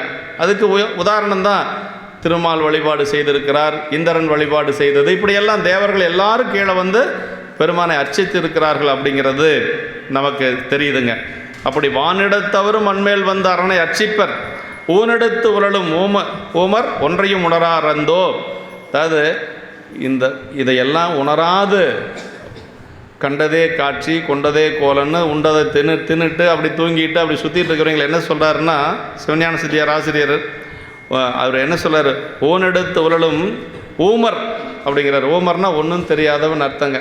ஒன்றையும் உணராரே என்று சிவஞான சித்தியாரில் சொல்லுது. இறைவனுடைய அடியை தொழுதலே மனிதர் பிறந்த அறிவு படைத்ததன் பயனாகும் என்பது நமக்கு வள்ளுவ பெருமான் சொல்கிறார் இல்லைங்களா. கற்றதனால் ஆய பயன் என்கொள் வாலறிவன் நற்றால் தொழார் எனின் அப்படின்னு. கல்வி கற்றதனுடைய பயன் என்னன்னா பெருமானுடைய திருவடியை வணங்குவது தான். பெருமானுடைய திருவடி வணங்காத கல்வி பயனற்ற கல்விங்கிறார் வள்ளுவ பெருமான் சொல்கிறாருங்க. அதாவது இன்றைக்கி வள்ளுவ பெருமானை தூக்குன்னு தூக்குறாங்க. கடவுளே இல்லைன்னு சொல்கிறவங்க எப்படி வள்ளுவ பெருமானை தூக்குறாங்கன்னு எனக்கு ஒன்றும் புரிய மாட்டேங்குது. கடவுள் வாழ்த்து பாடியிருக்கிறார் இல்லையா. கடவுளே இல்லை அப்படின்னு சொல்கிறக்கூடியவங்களுக்கு எப்படி வள்ளுவ பெருமானை எப்படி தூக்கி நிறுத்த முடியுங்க? அவர் நல்லா தெளிவாக பாடியிருக்கிறார் இல்லைங்களா. கற்றதனாலாய பயன் என்கொள். கல்வி கற்றதனால என்ன பயன்? நற்றால் தொழார் வாலறிவன். வாலறிவன்னா அதாவது முற்றறிவுடையவன் அப்படின்னு அர்த்தங்க. யார்? சிவபெருமான் ஒருத்தன் தான் முற்றறிவுடையவன். நம்மெல்லாம் எப்படின்னா அறிவித்தால் அறியக்கூடியவர்கள். நமக்கு தானே அறியக்கூடிய ஆற்றல் கிடையாது. இப்போ இதை பார்த்த உடனே எல்லாம் தெரிஞ்சுக்கலாம் அப்படின்னா நம்மளால் அப்படி முடியாதுங்க. சைவ சித்தாந்தம் யாராவது நடத்தினா தான் தெரியும். ஆகமங்கள் யாராவது சொல்லி கொடுத்தா தான் நமக்கு தெரியும். தானே படித்து புரிஞ்சுக்க முடியுமான்னு அப்படியெல்லாம் முடியாது. நமக்கு ஒரு ஆசிரியர் தேவை. அதான். ஆனால் இறைவன் எப்படின்னா தானே உணரக்கூடிய ஆற்றல் உடையவன் பெருமானுங்க. முற்றறிவுடையவன் ஆன்மாக்கள் அறிவித்தால் அறியக்கூடியது. இது ரெண்டும் நம்ம தெரிஞ்சுக்கணும். ஆமாம். அப்படி கால் கொடுத்து இருகை ஏற்றி களி நிறைத்து இறைச்சி மேய்ந்து தோல்படுத்து உதிர நீரால் சுவரெடுத்து 2 வாசல் ஏழ்புடை தாவமைத்தங்கு 7 சா லோகம் பண்ணி மால் கொடுத்து ஆவி வைத்தார் மாமரை காடனார் என்று சொல்லி இதெல்லாம் சாமி நமக்கு வச்சிருக்கிறாருங்க. கால் கொடுத்து, கையை கொடுத்து, காலை கொடுத்து, அப்புறம் என்னெல்லாம் சொல்கிறார் பாருங்க, உடம்பை கொடுத்து, இதெல்லாம் அனுபவிக்கக்கூடிய இந்த உலகத்தை எல்லாம் கொடுத்து, நமக்கு உடம்பில் இருக்கக்கூடிய உயிரையும் வைத்தார் திருமறை காட்டில் இருக்கக்கூடிய பெருமான் என்று சொல்லி இதெல்லாம் யார் கொடுத்தது அப்படின்னா, அதை இந்த உலகத்தில் அனுபவிக்கக்கூடிய இந்த அனுபவங்கள், உடம்பில் இருக்கக்கூடிய கருவிகரணங்கள் இதெல்லாமே யார் கொடுத்தாங்க அப்படின்னா பெருமான் கொடுத்தது. அப்போ நம்ம வந்தது என்னென்னா, உயிர் ஒன்று தான் நிலையாக இருக்கக்கூடியது. மற்ற கருவிகரணங்கள், உலகப் பொருள்கள் அத்தனையும் நமக்கு சாமி கொடுத்தது. அதான் நமக்கு அதான் அப்பர் சுவாமிகள் மனிதர்கள் ஊனடைந்த உடம்பின் பிறவி தானடைந்த தன்மை விரித்து கூறுவது பார்க்கலாங்க. தொலைப்பெருமானால் பிறவி உறுதியை சாரும் வரதர் பொற்றால் வரதருடைய மானடம் செய் பொற்றால் என்று நடம் செய்தலை சொல்கிறாருங்க. வரதன்னா வரம் கொடுப்பவன் அர்த்தங்க. வரதன்னா வரம் கொடுப்பவன் யார்? கூத்த பெருமான் தான் நமக்கு வரம் கொடுக்கக்கூடியவன். அதுவும் அப்பர் சாமி சொல்கிறார் இல்லைங்களா, குனித்த புருவமும் கொவ்வை செவ்வாயில் குமின் சிரிப்பும் பனித்த சடையும் பவளம்போல் மேனையில் பால் வெந்நீரும் இனித்தமுடைய எடுத்த பொற்பாதமும் காணப்பெற்றால் மனித பிறவியும் வேண்டுவது இந்த மானிடத்து. மனுஷ பிறவி வேண்டான்னு தானே எல்லாரும் வணங்குவாங்க.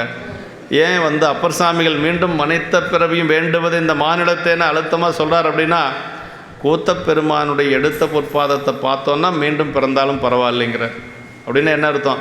இப்போ பிறந்துட்டோம், இந்த பிறப்பை நம்ம ஒரு பயனுள்ள பிறப்பாக மாற்றிக்கணும்னு என்ன செய்யணும்? கூத்த பெருமானுடைய திருவடியை வணங்கணும் அப்படிங்கிறார். ஆமாம், அதுதான் நமக்கு இங்கே சொல்லப்பட்டது. அந்த ஊனடைந்த வெறுக்கத்தக்கதே ஆயினும் இக்காரியம் செய்யுமாயின் விரும்பத்தக்கது. அதாவது ஊனடைந்த உடம்பு அப்படிங்கிறது வெறுக்கத்தக்கது தான். ஆனால் இறைவன் திருவடியை வணங்குகின்ற பொழுது அது விரும்பத்தக்கது என்று சொல்கிறாருங்க. அந்த இடைமருதில் ஆனந்த தேனிருந்த பொந்தை பரவி நாம் பூவள்ளி கொய்யாமோ என்று சொல்லி நமக்கு திருவிடை மருதூரில் திருவாசகத்தில் சொல்கிறாருங்க. அந்த இடைமருதில் ஆனந்த தேனிருந்த பொந்தை பரவி நாம் பூவள்ளி கொய்யாமோ திருப்பூவள்ளியில் மணிவாசக பெருமான் சொல்கிறாருங்க. அப்படின்னா பெருமான் எப்படின்னா ஆனந்த தேனிருந்த பொந்தை பரவினார். இறைவனுடைய அந்த தேன் என்று சொல்லுவது என்ன அப்படின்னா நமக்கு கொடுக்கக்கூடிய இன்பத்தை சொல்கிறாருங்க. அதாவது நம்முடைய இதில் கோத்தும்பியில் சொல்லுகின்ற பொழுது தினைத்தனை பொழுதும் தினைத்தனையுள்ளதோர் பூவினில் தேன் உண்ணாதே அனைத்து எலும்புருக தினைத்தனைதோறும் பூவினில் தேன் உண்ணாதே நினைதோறும் காண்தோறும் பேசுந்தோறும் எப்பொழுதும் அனைத்து எலும்பு உள்நக கூறும் ஆனந்த தேன் சுரியும் கூத்துடையானுக்கு சென்றுதாய் கோத்தும்பி என்று சொல்லி கோத்தும்பியில் சொல்கிறாருங்க. அப்படின்னா வண்டை பார்த்து சொல்கிறார் மணிவாசக பெருமான், இப்படி வெளியில் சுற்றிட்டு இருக்கிறைய நீ போய் உட்கார்ந்துருக்கக்கூடிய பூ இருக்குது பாரு, அந்த பூவில் போய் உட்கார்ந்தா உனக்கு என்ன கிடைக்கும்? ஒரு தினை அளவு தேன் கிடைக்கும். சும்மா ஒரு சொட்டு தானே கிடைக்கும். ஆனால் உள்ளுக்குள்ளே ஒரு தேன் இருக்குது. அந்த தேன் எப்படின்னா நினச்சா இன்பத்தை கொடுக்கும், பேசுனா இன்பத்தை கொடுக்கும், பார்த்தா இன்பத்தை கொடுக்கும். அது இருக்கிறதே இன்பமாக இருக்குது, அங்கே போய் பாரு அப்படின்னு சொல்லி வண்டுக்கு சொல்கிற மாதிரி மக்களுக்கு சொன்னதுங்க. அது பூ அப்படிங்கிறது உலகியலுங்க, தேன் அப்படிங்கிறது உலகியல் இன்பங்கள். இதுலேயே இருந்துட்டு இருக்காதுங்க. உள்ளுக்குள்ளே கூத்த பெருமான ஒருத்தர் இருக்கிறாரு, அவரை போய் பாருங்கள், இதை விட பெரிய இன்பம் அங்கே இருக்குது அப்படின்னு சொல்லி வாதவூரடிகள் அந்த பாட்டில் தேனடைந்த அந்த நல்ல பாட்டு விட்டு வருது. அது நல்லா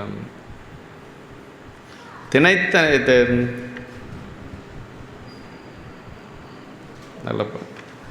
நினைதோறும் காண்தோறும் பேசுந்தோறும் எப்பொழுதும் அனைத்து எலும்பு உள்நக ஆனந்த தேன் சுரியும் குனிப்புடையானுக்கு சென்றுவதாய் கோத்தும்பி அப்படின்னு சொல்லி வருங்க. கோத்தும்பியில் வருது அந்த பாட்டு. அப்படி பெருமானுடைய அந்த வரதன் அப்படிங்கிறது வரம் கொடுக்கக்கூடிய பெருமானுடைய திருவடி அப்படின்னு சொல்லி சொல்கிறாருங்க. மனித பிறவியும் வேண்டுவது இந்த மாநிலத்தை என்று சொல்லி எடுத்த பொற்பாதமும் காணப்பெற்றார். அந்த இடைமறியில் ஆனந்தத்தேனிருந்த பொந்தை பரவி நாம் பூவள்ளி கொய்யாமோ என்று சொல்லி ஆனந்த தேன் சொரியும் குனிப்புடையானுக்கே சென்றுதாய் கோத்தும்பி என்று சொல்லி சொல்கிறாருங்க.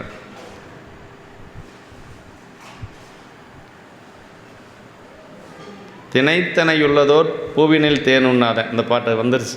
தினைத்தனையுள்ளதோர் பூவினில் தேனுண்ணாதே நினைதொரும் காண்தொரும் பேசுந்தொரும் அனைத்து எலும்பு உள்நக ஆனந்த தேன் சொரியும் குனிப்புடையானுக்கு சென்றுவதாய் கோத்தும்பி என்று சொல்லி கோத்தும்பியில் அந்த பாட்டு இருக்குதுங்க.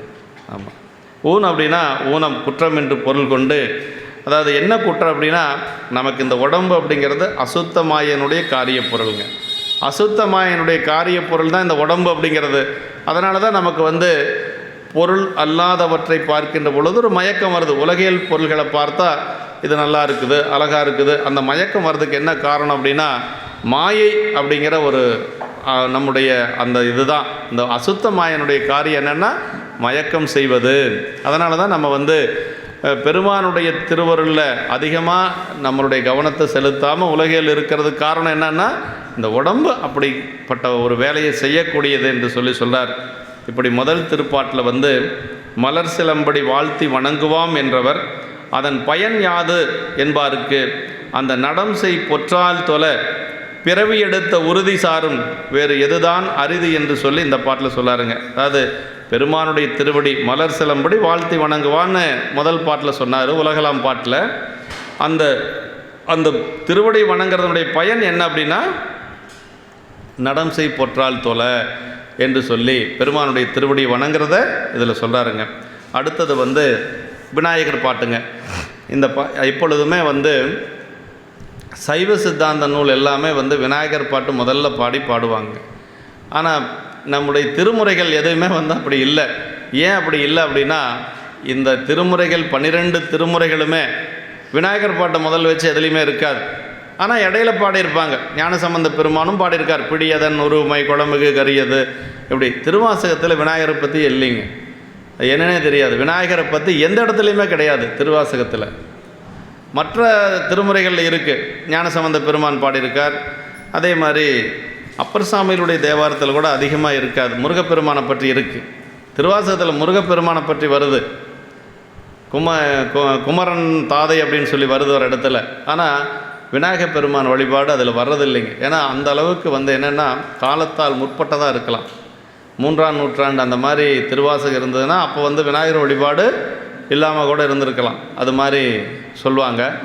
ஆனால் இப்போ நமக்கு சைவ சித்தாந்தம் எல்லாமே விநாயகர் துதி சொல்லி தான் ஆரம்பிக்கும். 14 சாத்திரங்கள்லே இதில் மட்டும் என்ன சொல்கிறாருன்னா 3ஆவது பாட்டில் வச்சுருக்கிறார். 3ஆவது பாட்டில் வச்சதை மட்டும் எப்படி வச்சுருக்கிறார் அப்படின்னா இந்த புராணத்தினுடைய பயனையும் அதிலேயே சொல்கிறார். ஆமாம், அதான் ஒரு சிறப்புங்க. எடுக்கும் அக்கதை இந்தமிழ் செய்யுளாய் நடக்கும் மேன்மை நமக்கருள் செய்திட தடக்கை ஐந்துடை தாழ் செவி நீள்முடி கடக்களிற்றை கருத்துள் இருத்துவாம். எடுக்கும் மாக்கதை அப்படின்னாரு. பிராணத்தினுடைய பயனை தான் சொல்கிறார். உயிர்களை பிறவிக்குழிய நின்று எடுக்கும் தன்மையுடைய பெரிய பிராணம் அப்படின்னார். எடுக்கும் மாக்கதைன்னு என்ன? நம்ம பிறவி என்று சொல்லக்கூடிய குழியில் வீழ்ந்து கிடக்கிறோமா, அதை எடுக்கக்கூடியது இந்த புராணம். அப்படின்னா பெரிய புராணம் படித்தோன்னா, பெரிய புராணம் கேட்டோம்னா நமக்கு பிறப்பு நீங்கும் அப்படின்னு சொல்லி இந்த விநாயகர் பாட்டிலேயே சொல்கிறார். 10ஆவது பாட்டிலேயே சொல்கிறாருங்க. 10ஆவது பாட்டிலையும் நமக்கு பயன் என்ன அப்படிங்கிறத சொல்கிறார். நம்முடைய ஆணவ மலத்தை நீக்கக்கூடியது இந்த புராணம் அப்படிங்கிறது அங்கே சொல்கிறார். ஆணவ மலம் நீங்கிருச்சுன்னா என்ன, நமக்கு மீண்டும் பிறப்பு கிடையாது, பெருமான் திருவடி தான். இந்த விநாயகர் பாட்டில் உயிர்களை பிறவிக்குழிய நின்று எடுக்கும் தன்மையுடைய பெரிய புராணம், அதான் எடுக்கும் மாக்கதை அப்படின்னார். அப்புறம் இந்தமிழ் செய்யுளாய் இனிய தமிழ் பாட்டுக்களாக அமையப்பெற்றது. இந்த பெரிய புராணத்தினுடைய பாட்டெல்லாம் அதை பற்றி மகாவித்வான் மீனாட்சி சுந்தரம் பிள்ளை தன்னுடைய அந்த பாடல் என்ன சொல்கிறார் அப்படின்னா சிவமே மணக்கும் செய்யுள் எல்லாம் அப்படின்னு பாருங்க. ஒவ்வொரு செய்யுளும் பெரிய புராணத்தில் இருக்கக்கூடிய ஒவ்வொரு பாடலும் அதில் அப்படியே சிவம் மணக்கக்கூடிய பாடல்கள் என்று சொல்லி மகாவித்வான் மீனாட்சி சுந்தரம் பிள்ளை பாடுறாருங்க. சோறு மணக்கும் மடங்கள் எல்லாம் அப்படிங்கிற பாட்டில் அந்த காலத்தில் திருமணங்கள் எங்கே போனாலும் சாப்பாடு போடுவாங்களாம். ஆமாம், எங்கே போனாலும் எந்த திருமணங்களுக்கு போனாலும் சாப்பாடு போடுவாங்களாம். அதை சோறு மணக்கும் மடங்கள் எல்லாம்ங்கிற பாட்டில் தான் சொல்கிறார். அது செய்யுள் சிவம் சிவமே மணக்கும் செய்யுள் எல்லாம் என்று சொல்வார். இப்போ ஒவ்வொரு அதான் இதில் என்ன சொல்கிறார் அப்படின்னா, எடுக்கும் மாக்கதை, அப்புறம் இன்தமிழ் செய்யுளாய் அப்படின்னு சொன்னாருங்க. அப்புறம் இனிய தமிழ் பாட்டுக்களாக அமையப்பெற்ற செய்யுள் என்று சொன்னாருங்க. அப்புறம் நடக்கும் மேன்மை நமக்கருள் செய்திட இனிது நிறைவேறி உலகில் நிலவுகின்ற மேன்மையை நமக்கு அருள் செய்யும் பொருட்டாக. அப்புறம் என்ன தடக்கை ஐந்துடை தாழ் செவி நீள்முடினர், 5 கரங்கள் பெருமானுக்கு, விநாயக பெருமானுக்கு.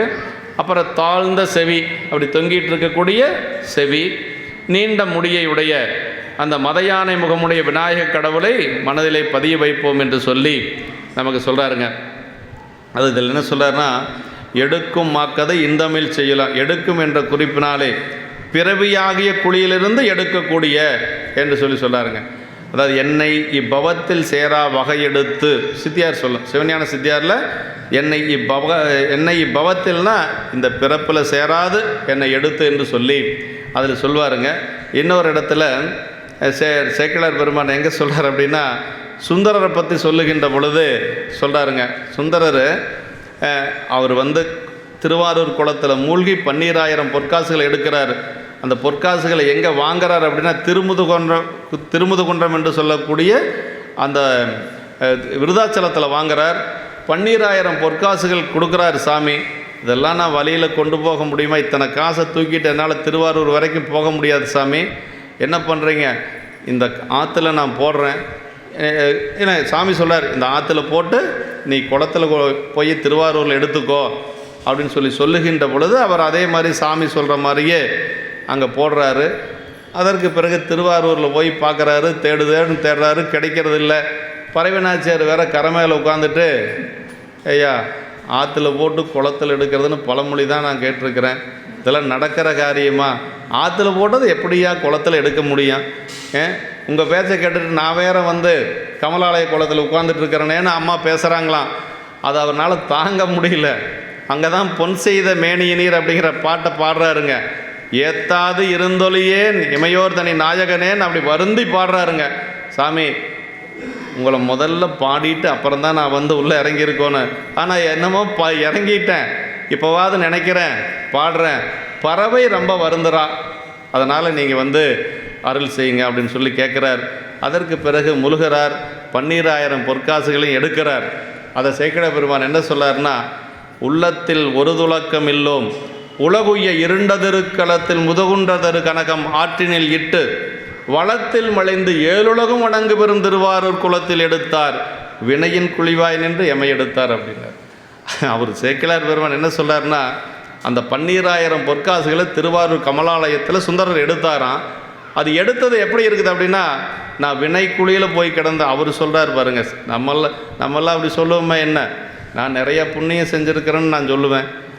ஆனால் சேக்கிழார் பெருமான் என்ன சொல்லார், நான் வினை குழியில் கிடந்தேன், அந்த வினை குழியில் இருக்கிற எண்ணெய் மேலே எடுத்த மாதிரி இருந்தது, அவர் அந்த பொண்ணை எடுத்தது அப்படின்னு பாருங்க. ஆமாம், வினையின் குழிவாய் நின்று எமை எடுத்தார் அப்படின்னு சொல்வார். அந்த மாதிரி நீங்கள் என்ன சொல்லனா, எடுக்கும் மாக்கதை அப்படின்னார்.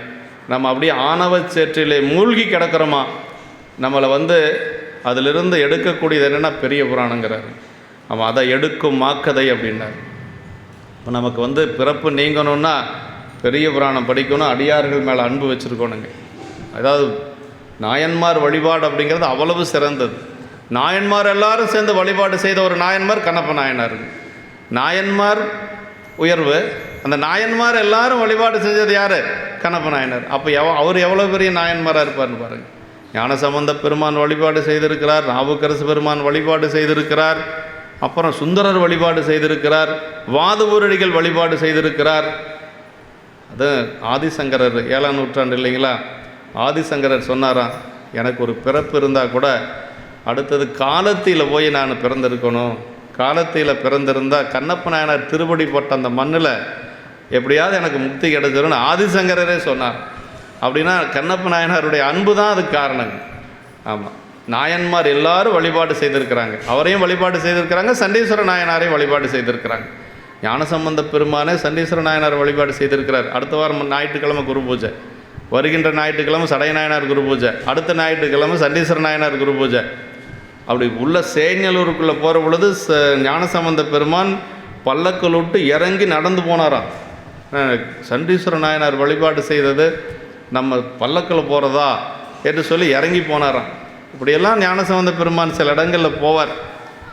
மதுரையம்பதி கோயிலுக்குள்ளே போகிற பொழுது அவருக்கு முன்னாடி ஒரு 50 ஆண்டுகளுக்கு முன்னாடி இருந்த மூர்த்தி நாயனார் அவர் திருவடியை வணங்கிட்டு உள்ளே போனாராம். மூர்த்தியார் கலல் வழங்கிம்பார் சேக்கிழார் பெருமான். இதெல்லாம் பெரியவங்களை பார்த்து நம்ம எப்படி நடந்துக்கணும் அப்படிங்கிறதுக்கு நாயன்மார்கள் உதாரணமாக இருக்கிறாங்க. அப்படி இந்த இடத்துல சுந்தரருடைய அந்த 12000 பொற்காசுகளை எடுத்தது எப்படி இருந்ததுன்னா, வினை குழியிலிருந்து என்னை எடுத்த மாதிரி இருந்தது. வினையின் குழிவாய் நின்று எமை எடுத்தார் அப்படின்னு சொல்லுவார். அதற்கு அவர் அங்கே ஒரு எதுக்கு இந்த தங்கம்தான் கிடைக்குமா அப்படின்னு சோதனை பண்ணுறதுக்காக ஒரு பிட்டொன்று ஒடிச்சு வைக்கிறார். அது உங்களுக்கு தானே தெரியும், உடச்சி பார்க்குறது. பிட்டொன்று உடச்சி எடுத்து வைக்கிறார். அப்புறம் இங்கே வந்து திருவாரூர் குளத்தில் உடச்சி பார்க்குறாரு. அதுக்கு சாட்சி வந்து விநாயகர் பெருமான் அங்கே ஒருத்தர் இருக்கிறார். அவருக்கு பேர் மாற்றுரைத்த விநாயகர்னு பேருங்க. திருவாரூர் குளத்தில் பார்த்தீங்கன்னா கமலாலய குளத்தில் எந்த இடத்துல வருதுன்னா, அதாவது வடகிழக்கு மூலையில் ஒரு விநாயகர் பெருமான் இருப்பார். அந்த விநாயகர் பெருமானுக்கு பேர் மாற்றுரைத்த விநாயகர்னு பேருங்க. உரைச்சி பார்த்தாரு, அவர் தான் சாட்சி, அந்த தங்கம்தான் அப்படின்னு சொல்லி. அப்படி வந்து அந்த இடத்த வந்து அப்படி நமக்கு சொல்கிறார். இப்போ வினைக்குழியிலிருந்து எடுத்தது போல் இருந்தது என்று சொல்லி எடுக்கும் அப்படின்னா தொடங்குகின்றதாக என்றுரைத்தலும். மாக்கதை அப்படின்னா பெரிய கதை.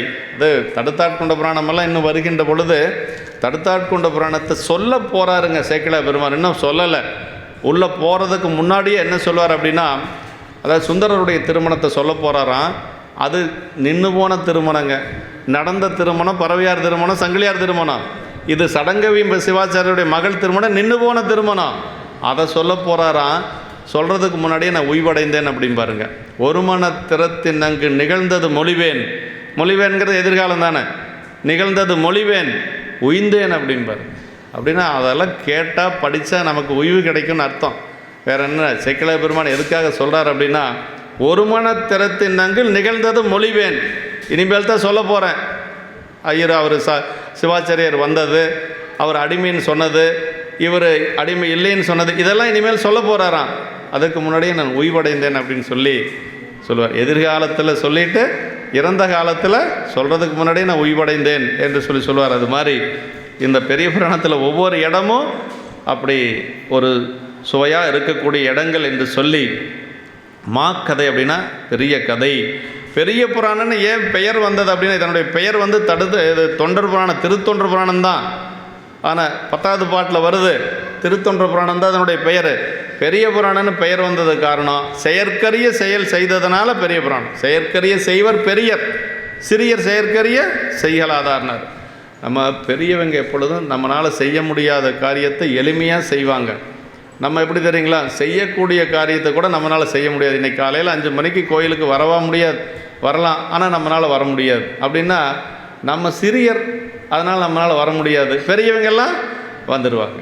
அதனால் செயற்கரிய செய்வர் பெரியர், சிறியர் செயற்கரிய செய்கலாதார் என்று சொல்லி வள்ளுவ பெருமான் சொல்வார். அது மாதிரி நம்மால் நினைத்து கூட பார்க்க முடியாத செயல்களை செய்து காட்டியவர்கள் நாயன்மார்கள்.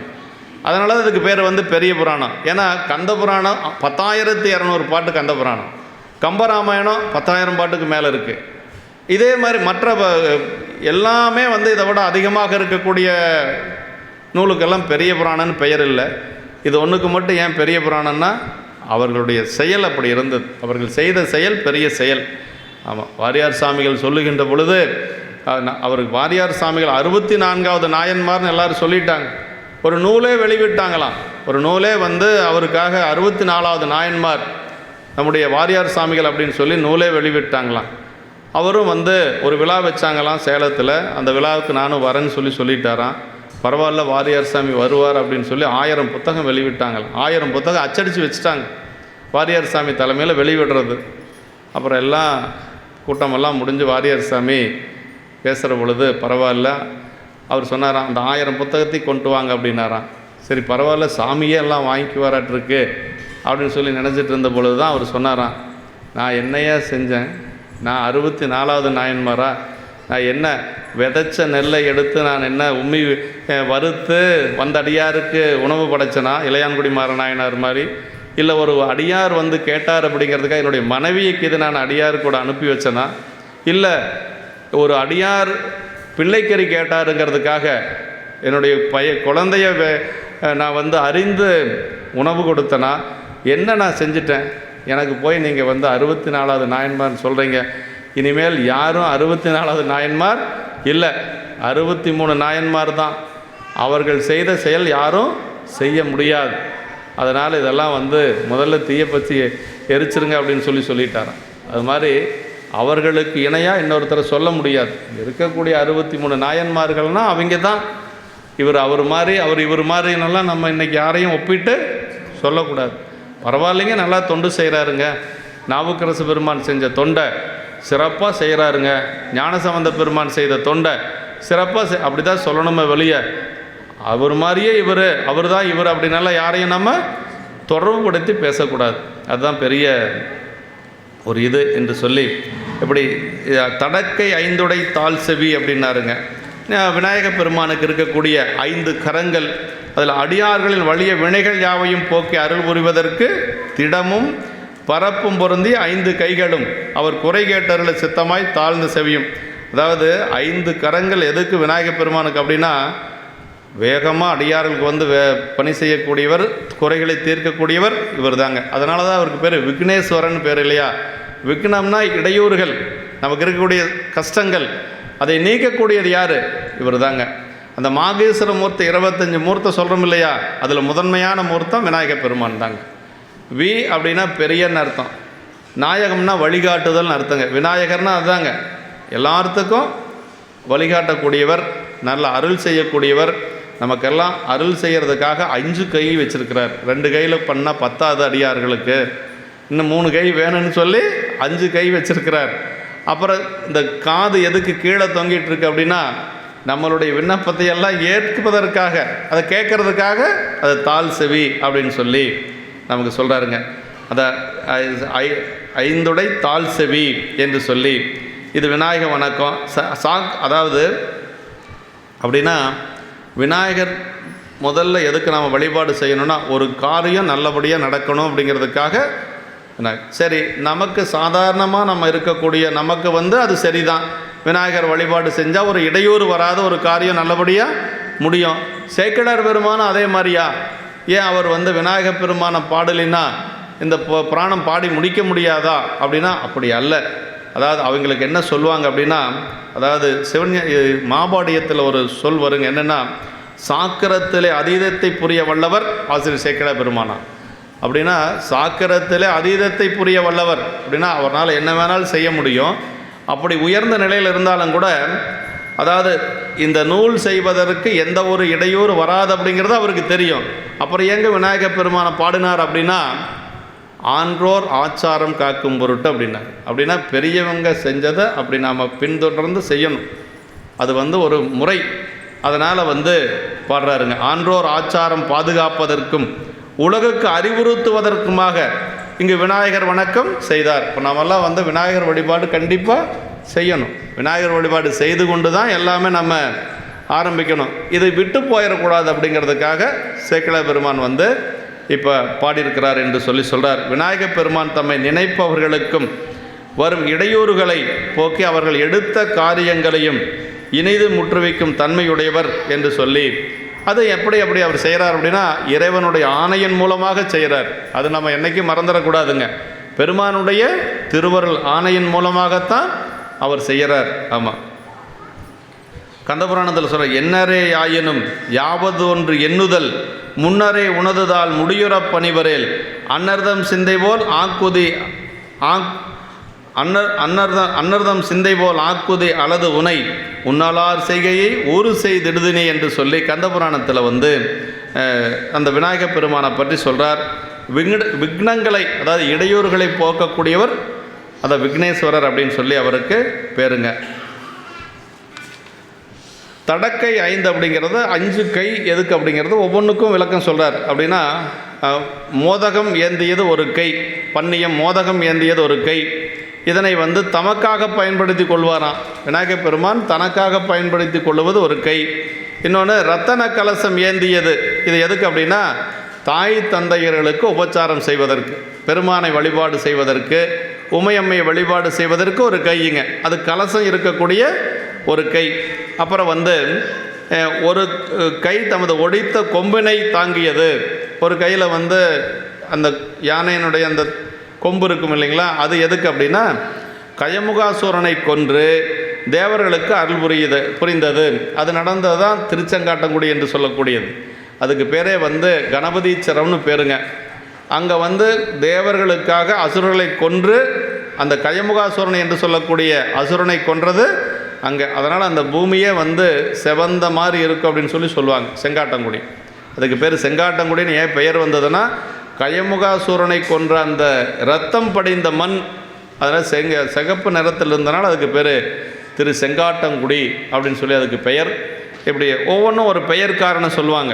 மற்ற 2 கை எதுக்கு அப்படின்னா பாசமும் அங்குசமும் தாங்கியவை.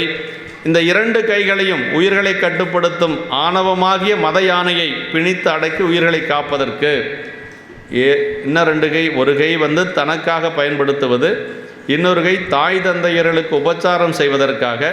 அதுபோக 2 கை வந்து ஆன்மாக்களுக்கு இருக்கக்கூடிய ஆணவம் என்று சொல்லக்கூடிய அந்த யானையை கட்டுப்படுத்துவதற்காக என்று சொல்லி நமக்கு மத யானையை கட்டுப்படுத்துவதற்கு என்று சொல்கிறார். இப்படி தம் கைகள் 5இல் மற்றவர்களுக்கு ஒவ்வொரு கையும் கருணையினால் உயிர்களுக்கு 2 கைகளையும் வைத்தார் என்று சொல்லி இவரது கருணை பெருக்கை கச்சியப்ப முனிவர் வந்து தணிகை புராணத்தில் சொல்கிறாருங்க. பண்ணியம் ஏந்தும் கரம் தனக்கு ஆக்கி என்று சொல்லி சொல்கிறாருங்க. கடக்களிர் அப்படிங்கிறது மத யானைக்குரிய 3 மதங்கள். அதாவது மும்மதத்தன் அப்படின்னு சொல்லுவாங்க. மும்மதத்தன்னு உபச்சாரம் தாங்க. யானைக்கு வந்து 3 மதம், கண்ண மதம், கபால மதம், பீச்ச மதம்னு சொல்லுவாங்க. இது சைவ சித்தாந்த நமக்கு அந்த உண்மை விளக்கத்தில் அந்த பாட்டுக்கு பொருள் எழுதுகிற பொழுது சென்னி பையன் ரொம்ப தெளிவாக எழுதியிருக்கிறார். மும்மதத்தன் அப்படின்னா 3 மதங்களை உடையது யானைங்க. ஆனால் விநாயகப் பெருமானுக்கு 2 மதம்தான். ஏன் அப்படின்னா கண்ண மதம் அப்படி மதம் பிடிக்கின்ற பொழுது யானைக்கு வந்து கன்னத்திலிருந்து நீர் வரும், அப்புறம் கபாலத்திலிருந்து நீர் வரும், பீச்சம் என்று சொல்லக்கூடிய சிறுநீர் வரும். இதில் வந்து கண்ண மதம் கபால மதம் 2க்கும் விநாயகப் பெருமானுக்கு உண்டு, பீச்சம் கிடையாது இல்லைங்களா, சாமிக்கு அதெல்லாம் கிடையாது. அதனால் 2 மதம்தான்.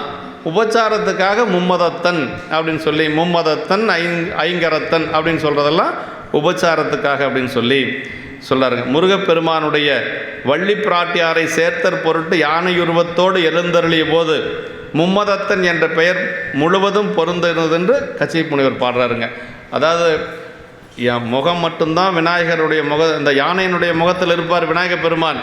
ஒரே ஒரு இடத்துல மட்டும் வள்ளி பிராட்டியை வந்து முருகப்பெருமானுக்கு அங்கு திருமணம் செய்து வைப்பதற்காக வள்ளி மலையில் அங்கே வந்து அந்த வள்ளி பிராட்டியை மிரட்டுவதற்காக அங்கே மட்டும் எப்படின்னா யானையினுடைய உருவத்திலேயே வந்து மிரட்டுறாருங்க. வள்ளிமலை ரொம்ப அருமையான இடம், எல்லோரும் பார்க்க வேண்டிய ஒரு இடம். வேலூர்லேருந்து ஒரு 20 கிலோமீட்டர் தொலைவில் இருக்கக்கூடியது. அங்கே தான் முருகப்பெருமான் வந்து வள்ளியை தேடி அலைந்த இடம் அப்படின்னு சொல்லுவாங்க. வள்ளி குளித்த அந்த சுனையெல்லாம் அங்கே இருக்குது. அடியேன் போயிருக்கிறேன். அங்கே இருக்கக்கூடிய ஒரு புல் ஒன்று இருக்குது. அந்த புல்லை அப்படி கசக்கி மோந்து பார்த்தோம்னா கற்பூர வாசனை அடிக்குங்க. முருகப்பெருமான் இருந்ததாக சொல்லுவாங்க. வாரியார் சாமிகள் அங்கே திருப்பணி செய்கின்ற பொழுது அவர் செய்தி சொல்லுவாங்க. அங்கே எல்லாரும் திருப்பணி செய்துட்டு இருந்திருக்கிறாங்க. அப்போ வந்து அங்கே இருக்கக்கூடிய ஒரு பெரிய பெரிய கற்களை எல்லாம் புரட்டுவதற்காக அந்த பாறைக்கம்பியில் அது வேகமாக குத்துற பொழுது அது கீழே இருந்து வந்து ஏதோ ஒரு இரத்த குறிகள் வந்தது அப்படின்னு சொல்லுவாங்க. அப்படி இரத்த குறிகள் வர்ற பொழுது வாரியார் சாமி அங்கே இருக்கிறாரு. அவர்கிட்ட சொல்லியிருக்கிறாங்க, அதை அப்படியே வச்சு மூடிடுங்க, எதுவும் பண்ணாதீங்க அப்படின்னா. நிறைய ஞானியர்கள் வந்து அங்கே அருவுருவமாக இருப்பாங்க, நமக்கு தெரியாது, நம்ம கண்ணுக்கு தெரியாது. அது மாதிரி ஞானியர்கள் நிரம்ப இருக்கக்கூடியது வள்ளிமலை, அதை அப்படியே மூடிடுங்க, மீண்டும் அங்கே தோண்ட வேண்டாம் அப்படின்னு சொல்லியதாக நமக்கு ஒரு செய்தி சொல்லுவாங்க. நான் வள்ளிமலையை பற்றி வாரியார் சாமிகள் ரொம்ப அதை நிறைய சொல்வார். நிறைய செய்திகளை அங்கே போய் பார்த்தாலும் அந்த அவர் சொன்ன மாதிரி அடையாளங்கள் நிரம்ப அங்கே இருக்குங்க. வள்ளிமலை கண்டிப்பாக வாய்ப்பு இருக்கிறவங்க போகலாம். வேலூர்லேருந்து 20 கிலோமீட்டர் தொலைவில் இருக்கக்கூடியது வள்ளிமலை. இப்படி அங்கே மட்டும் விநாயக பெருமான் யானையாகவே அந்த முழு உருவம் எடுத்து வந்தது வள்ளிமலை அப்படின்னு சொல்லுவாங்க. அப்படி இந்தமிழ் செய்யுள் அப்படின்னா இனிமை என்ற பெயரை என்று இனிய பொருளும் என்று சொல்கிறாருங்க. இனிமை அப்படிங்கிறதுக்கு என்னன்னா இறைவன் அருட்பேறு இனிய பயவாத தமிழ் செயற்குளம் என்று சொல்லாருங்க. அடுத்த திருப்பாட்டு தான் திருக்கூட்டத்தை பற்றி பாடுறாரு. அதாவது 4வது திருப்பாட்டில் வந்து திருக்கூட்டத்தை பற்றி பாடுறார். மதிவலர் சடைமுடி மன்றுளாரை முன் துதி செய்யும் நாயன்மார் தூய சொல்மலர் பொதி நலன் நுகர்தரு புனிதர் வேரவை விதிமுறை உலகினில் விளங்கி வெல்கவே. திருக்கூட்டத்தை என்ன சொல்லார்னா புனிதர் பேரவை அப்படிங்கிறாரு. ஆமாம், திருக்கூட்ட அடியார்களை புனிதர்கள் என்று சொல்லியும் அப்படி அடியார்கள் நிரம்பி இருக்கக்கூடிய சபை பேரவை அப்படின்னு சொல்கிறாரு. ஒரு வாட்ஸ்அப் குரூப் ஒன்று நாங்கள் புனிதர் பேரவைன்னு ஆரம்பிக்கிற பொழுது அது முதன்னு புனிதர் பேரன்னு ஆரம்பிக்கிற பொழுது இத்தனை ஃபோன் கால் தான் இல்லை எனக்கு. இந்த புனிதருங்கிறது வேறு மதத்தை நினச்சிட்டாங்க. நிறையா கேட்குறாங்க.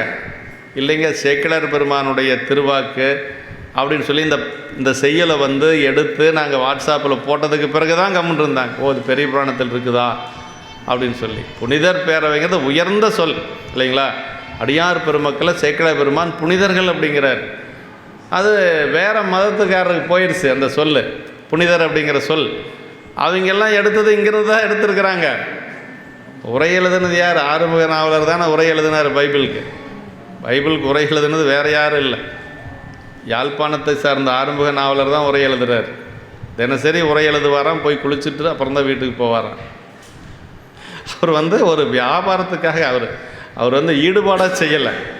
அவருக்கு 2 மொழியும் தெரியும், தமிழும் தெரியும், ஆங்கிலமும் தெரியும். அதே மாதிரி எல்லா சமயத்தினுடைய கருத்துக்களும் அவருக்கு தெரியும். ரொம்ப மிகச்சிறந்த ஒரு ஞானி அவர் ஆறுமுக நாவலர். இப்போ நம்ம அனுஷ்டானமெல்லாம் பண்ணுறோம் இல்லைங்களா, சிவபூஜை அனுஷ்டானமெல்லாம் அவர் வகுத்த கொடுத்த விதி தான். நான் ஒரு முறை வையாபுரியார்கிட்ட ஒரு சில இதெல்லாம் கேட்குற பொழுது அவர் என்ன சொன்னார்னா, ஆறுமுக நாவலர் இப்படி தான் சொல்லியிருக்கிறார் அப்படின்னு சொன்னார். திருவாவடுதுறை ஆதீனத்தோடு நெருங்கி இருந்தவர் ஆறுமுக நாவலர். 1850 அந்த மாதிரி காலத்தில் இருந்தவர். அவர் வந்து அந்த மாதிரி சொல்லுவாங்க, ஆறுமுக நாவலர் பற்றி அப்படி சொல்லுவாங்க. அந்த புனிதர் அப்படிங்கிறது வந்து நம்மளுடைய சொல், நம்மளுடைய சைவத்தில் இருக்கக்கூடிய ஒரு சொல். அது நம்ம விளங்கிக்கணுங்க. அதை மதிவலர் சடைமுடி மன்றுளாரை முன் துதி செய்யும் நாயன்மார் தூய சொல்மலர் அப்படின்னார். அதாவது பிறை வளர்வதற்கிடமாகிய சடைமுடியுடைய திருச்சிற்றம்பல வானரை மதி வளர் சடை அப்படின்னார். மதி தேய்ந்தது வந்து தக்கனுடைய சாபத்தினால இல்லையா? தக்கனுடைய சாபத்தினால நிலவு வந்து தேய்ந்து கொண்டு வந்தது. வளர்ந்தது பெருமானுடைய திருவருளால். தூக்கி மேலே வச்சதுனால தான் வளர்ந்தது. அதான் அப்படி பிறை வளர்வதற்கிடமாகிய சடைமுடியுடைய திருச்சிற்றம்பல வானர் கூத்தப்பெருமான். அப்புறம் என்ன முன் துதி செய்யும் நாயன்மார், நினைத்து துதித்து செயல் செய்யும் நாயன்மார்களுடைய தூய சொல்மலரின் நலத்தை அனுபவிக்கும் தூயவர்களை அடியார்களது பெருந்திருக்கூட்டமானது இறைவன் ஆணை வழியே, அதாவது பொதுநல நுகர்தரு புனிதர் பேரவை விதிமுறை உலகினில் விளங்கி வெல்கவே என்னார். இறைவன் ஆணை வழியே உலகில் விளக்கமடைந்து வெற்றி பெறுவதாக திருக்கூட்டத்தை வணங்குறார். விநாயக பெருமானை வணங்கினார். அதற்கடுத்து திருக்கூட்டத்தை முதல் பாட்டில் இறைவனுடைய திருவடியை வணங்கினார். அப்புறம் என்ன பண்ணார்? அடுத்த பாட்டில் இந்த உடம்பனுடைய பயன் இறைவனை சென்று வணங்குவது, கூத்தப்பெருமானை வணங்குவதுன்னு சொன்னார். 3வது பாட்டில் விநாயகப் பெருமானை வணங்கினார். 4வது பாட்டில் என்ன சொல்கிறார் அப்படின்னா திருக்கூட்டத்தை வணங்குறார். ஆமாம், நம்ம எங்கே போனாலும் முதல்ல திருக்கூட்டத்தை வணங்கணுங்க. ஆமாம், அதாவது விரல்மிட நாயனர் புராணம் நமக்கு சொல்கிறதே அதுதான். அதாவது என்ன சொல்கிறார் அப்படின்னா, முறைமை நீடு, அதாவது முதிரும் அன்பின் பெரும் தொண்டர் முறைமை நீடு திருக்கூட்டத்து அருள்முன் பெற்று இறைவர் பாதம் தொலைப்பெற்றார் என்று சொல்லி அந்த புராணத்தில்லைங்க. விரல்மிட நாயனர் என்ன செய்வாராம், முதல்ல எங்கே போனாலும் திருக்கூட்டத்தை வணங்குறது, அதற்கு பிறகு தான் கோயிலுக்குள்ளே வர்றது. திருக்கூட்டத்தை வணங்கி அதற்கு பிறகு தான் முதிரும் அன்பின் பெரும் தொண்டர் முறைமை நீடு திருக்கூட்டத்தை அருள்முன் பெற்று அதன் பிறகு இறைவர் பாதம் தொலைப்பெற்றார் என்று சொல்லி அந்த புராணத்தில் சொல்வார்கள். அப்படி வணங்காத வந்ததுனால தான் சுந்தரரை வந்து புறகுன்னு சொல்லி சொன்னார். வணங்காதையெல்லாம் வரல, அங்கே போகிறதுக்கு தகுதி இல்லைன்னு ஒதுங்கி வந்தார். இந்த காட்சி வந்து தொண்டீஸ்வரர் கோயில் இருக்குதுங்க. தொண்டீஸ்வரர் கோயிலில் நாயன்மார் வழிபாடு செய்கிறதுக்கு போனோம்னா மேலே பார்த்தோம்னா ஒரு திருக்கூட்டம் இருக்கும், திருக்கூட்ட அடியார்லாம் இருப்பாங்க. அதில் விரல்மண்ட நாயனார் உட்கார்ந்துட்டுருக்கிறார், கையை இப்படி காட்டிட்டு உட்கார்ந்துட்டுருப்பார். இந்த பக்கம் சுந்தரர் போவார், தியாகேச பெருமான் அங்கே இருப்பார். சுந்தரருக்கு தியாகேச பெருமான் காட்சி கொடுக்குற மாதிரி ஒரு காட்சி அங்கே இருக்குது. நீங்கள் எப்போ போனாலும் தொண்டீஸ்வரர் கோயிலில் பார்க்கலாம். அந்த நிகழ்வை அங்கே அவங்க பதிவு செஞ்சுருக்கிறாங்க. அப்படி இந்த இடத்துல வந்து அடியார் திருக்கூட்டத்தை சேக்கிழார் பெருமான் வணங்கி காட்டுறார். அதான் மதிவளர் சடை அப்படின்னார். மதியை வளரச் செய்து இடம் கொடுத்த சடை என்று சொல்கிறார். மன்றுளார் அப்படின்னா அதை தம்மை அடைந்தாருக்கு நாளும் நாளும் நல்லறிவு வளரச் செய்யும் இறைவன் என்று சொல்கிறார். ஆணவமல மறைப்பிலை கிடக்கும் உயிர்களுக்கு இறைவன் என்ன செய்கிறாரு? நல்லறிவு விளக்கம் செய்து தன்னை அடையும்படி செய்கின்றான் என்பது சாத்திரம் என்று சொல்லி நாம் எப்படி இருக்கிறோன்னா, ஒருவாறு உலகில் இன்பங்களில் ரொம்ப ஈடுபட்டு இந்த ஆணவ மலத்தினுடைய ஒரு மறைப்பில் சாமியை நினைக்காமல் இருக்கிறோம். அந்த நிலையை நீக்கி நமக்கு அருள் செய்யக்கூடியது யார்? பெருமானுடைய அந்த திருவடி திருக்கூட்டம் என்று சொல்லி அந்த சடை அப்படின்னு சொல்லி சொல்கிறார். முன் துதி செய்யும் அப்படின்னா முன் துதிக்கின்ற என்று சொல்லி அந்த முன்னே என்று உரைத்தலும் ஒன்று. அடியவர்கள் தேவர்க்கும் ஏனைய எல்லாருக்கும் முன்னே சென்று நின்று துதிக்கும் உரிமையுடையவர்கள் தொண்டர்கள் பின் உம்பர்கொளாமல்கு திரு காலத்தி மலை நாவுக்கரசருடைய புராணத்தில். அப்படின்னா அதை முன் துதி செய்யும் நாயன்மார் அப்படின்னாருங்க. அப்படின்னா பெருமானை வழிபாடு செய்வதற்கு திருவாரூரில் அடியார்கள் இருப்பாங்களாம், தேவர்கள் ஒரு பக்கம் இருப்பாங்களாம். யார் முன்னாடி போய் வழிபாடு செய்வாங்கன்னா அடியார்கள் தான் முதல்ல வழிபாடு செய்வாங்களாம். சேக்கிழார் பெருமான் சொல்கிறாருங்க, நம்ம சொல்லலை. அண்டர்பிரான் தொண்டர்களல் அமரர் பணியும் அணியாரூர் அப்படின்னாருங்க. தேவர் ஒதுங்க தொண்டர் மடையும் செல்வ திருவாரூர் அப்படின்னு. தேவர் ஒதுங்க. அப்போ அடியாரெல்லாம் வழிபாடு செய்ய வராங்க, நாம் கொஞ்சம் ஓரமாக நின்றுக்கலாம், அப்புறமா போய் சாமி பார்த்துக்கலாம். அவங்கெல்லாம் ஒதுங்கி நிற்பாங்களாம் திருவாரூரில். ஆமாம், தேவர் ஒதுங்க தொண்டர் மடையும் செல்வ திருவாரூர் அப்படின்னு சொல்லி சொல்கிறார், புராணத்தில் சொல்கிறார்.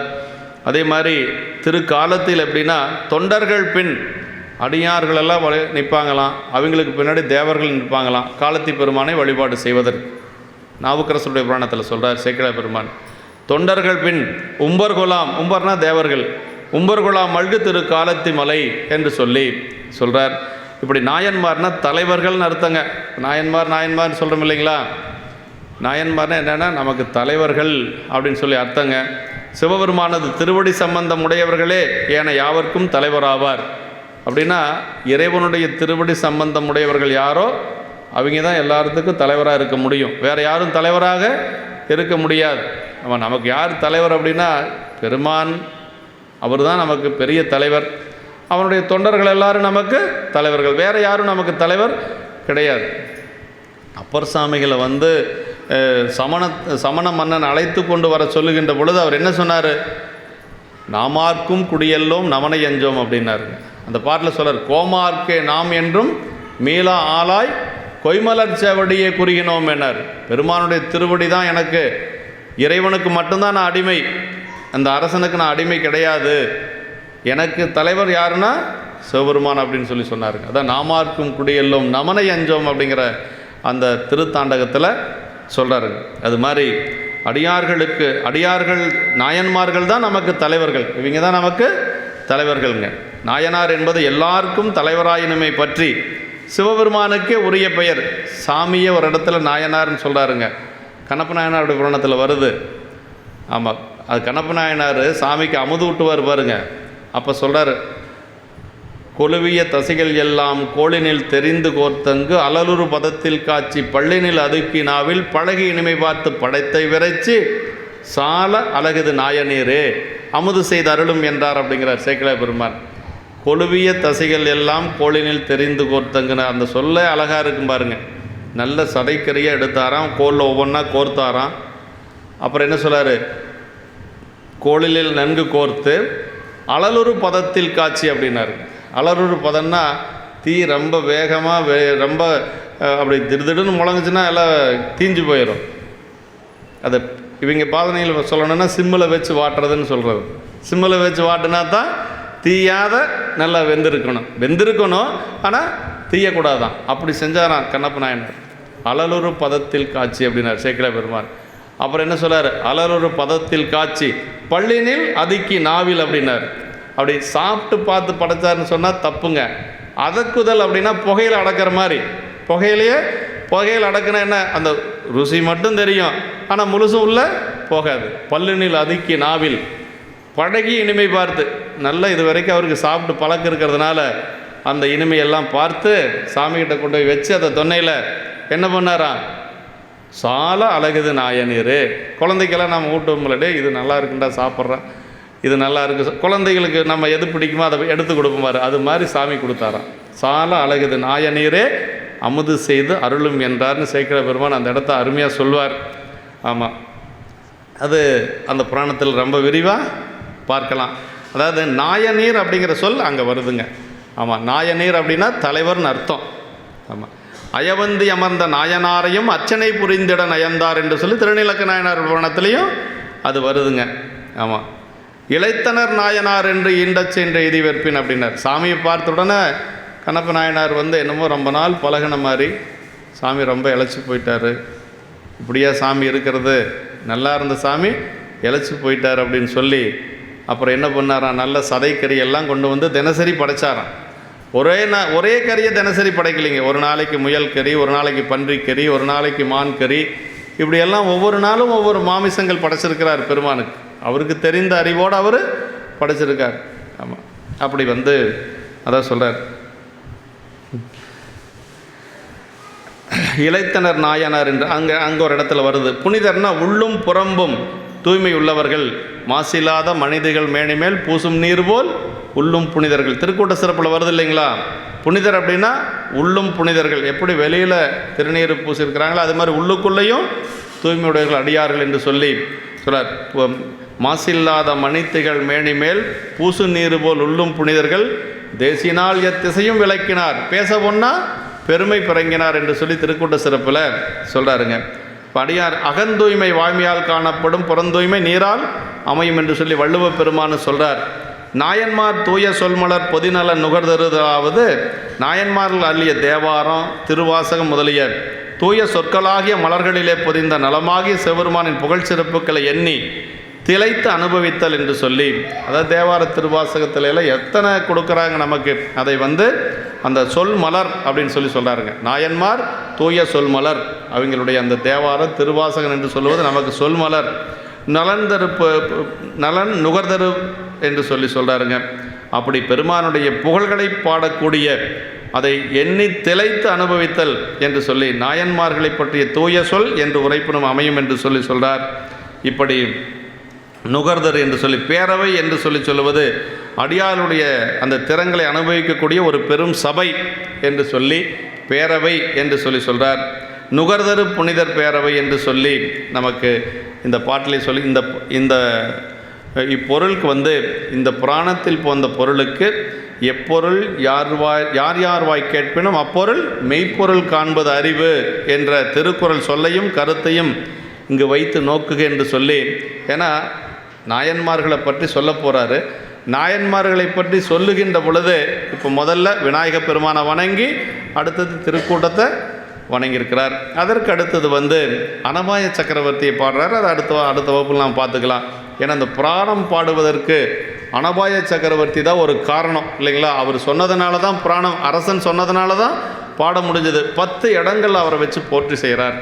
10 இடங்கள் அனபாய சக்கரவர்த்தியை வச்சு பாடியிருக்கிறார். 11 இடங்கள் வரும்.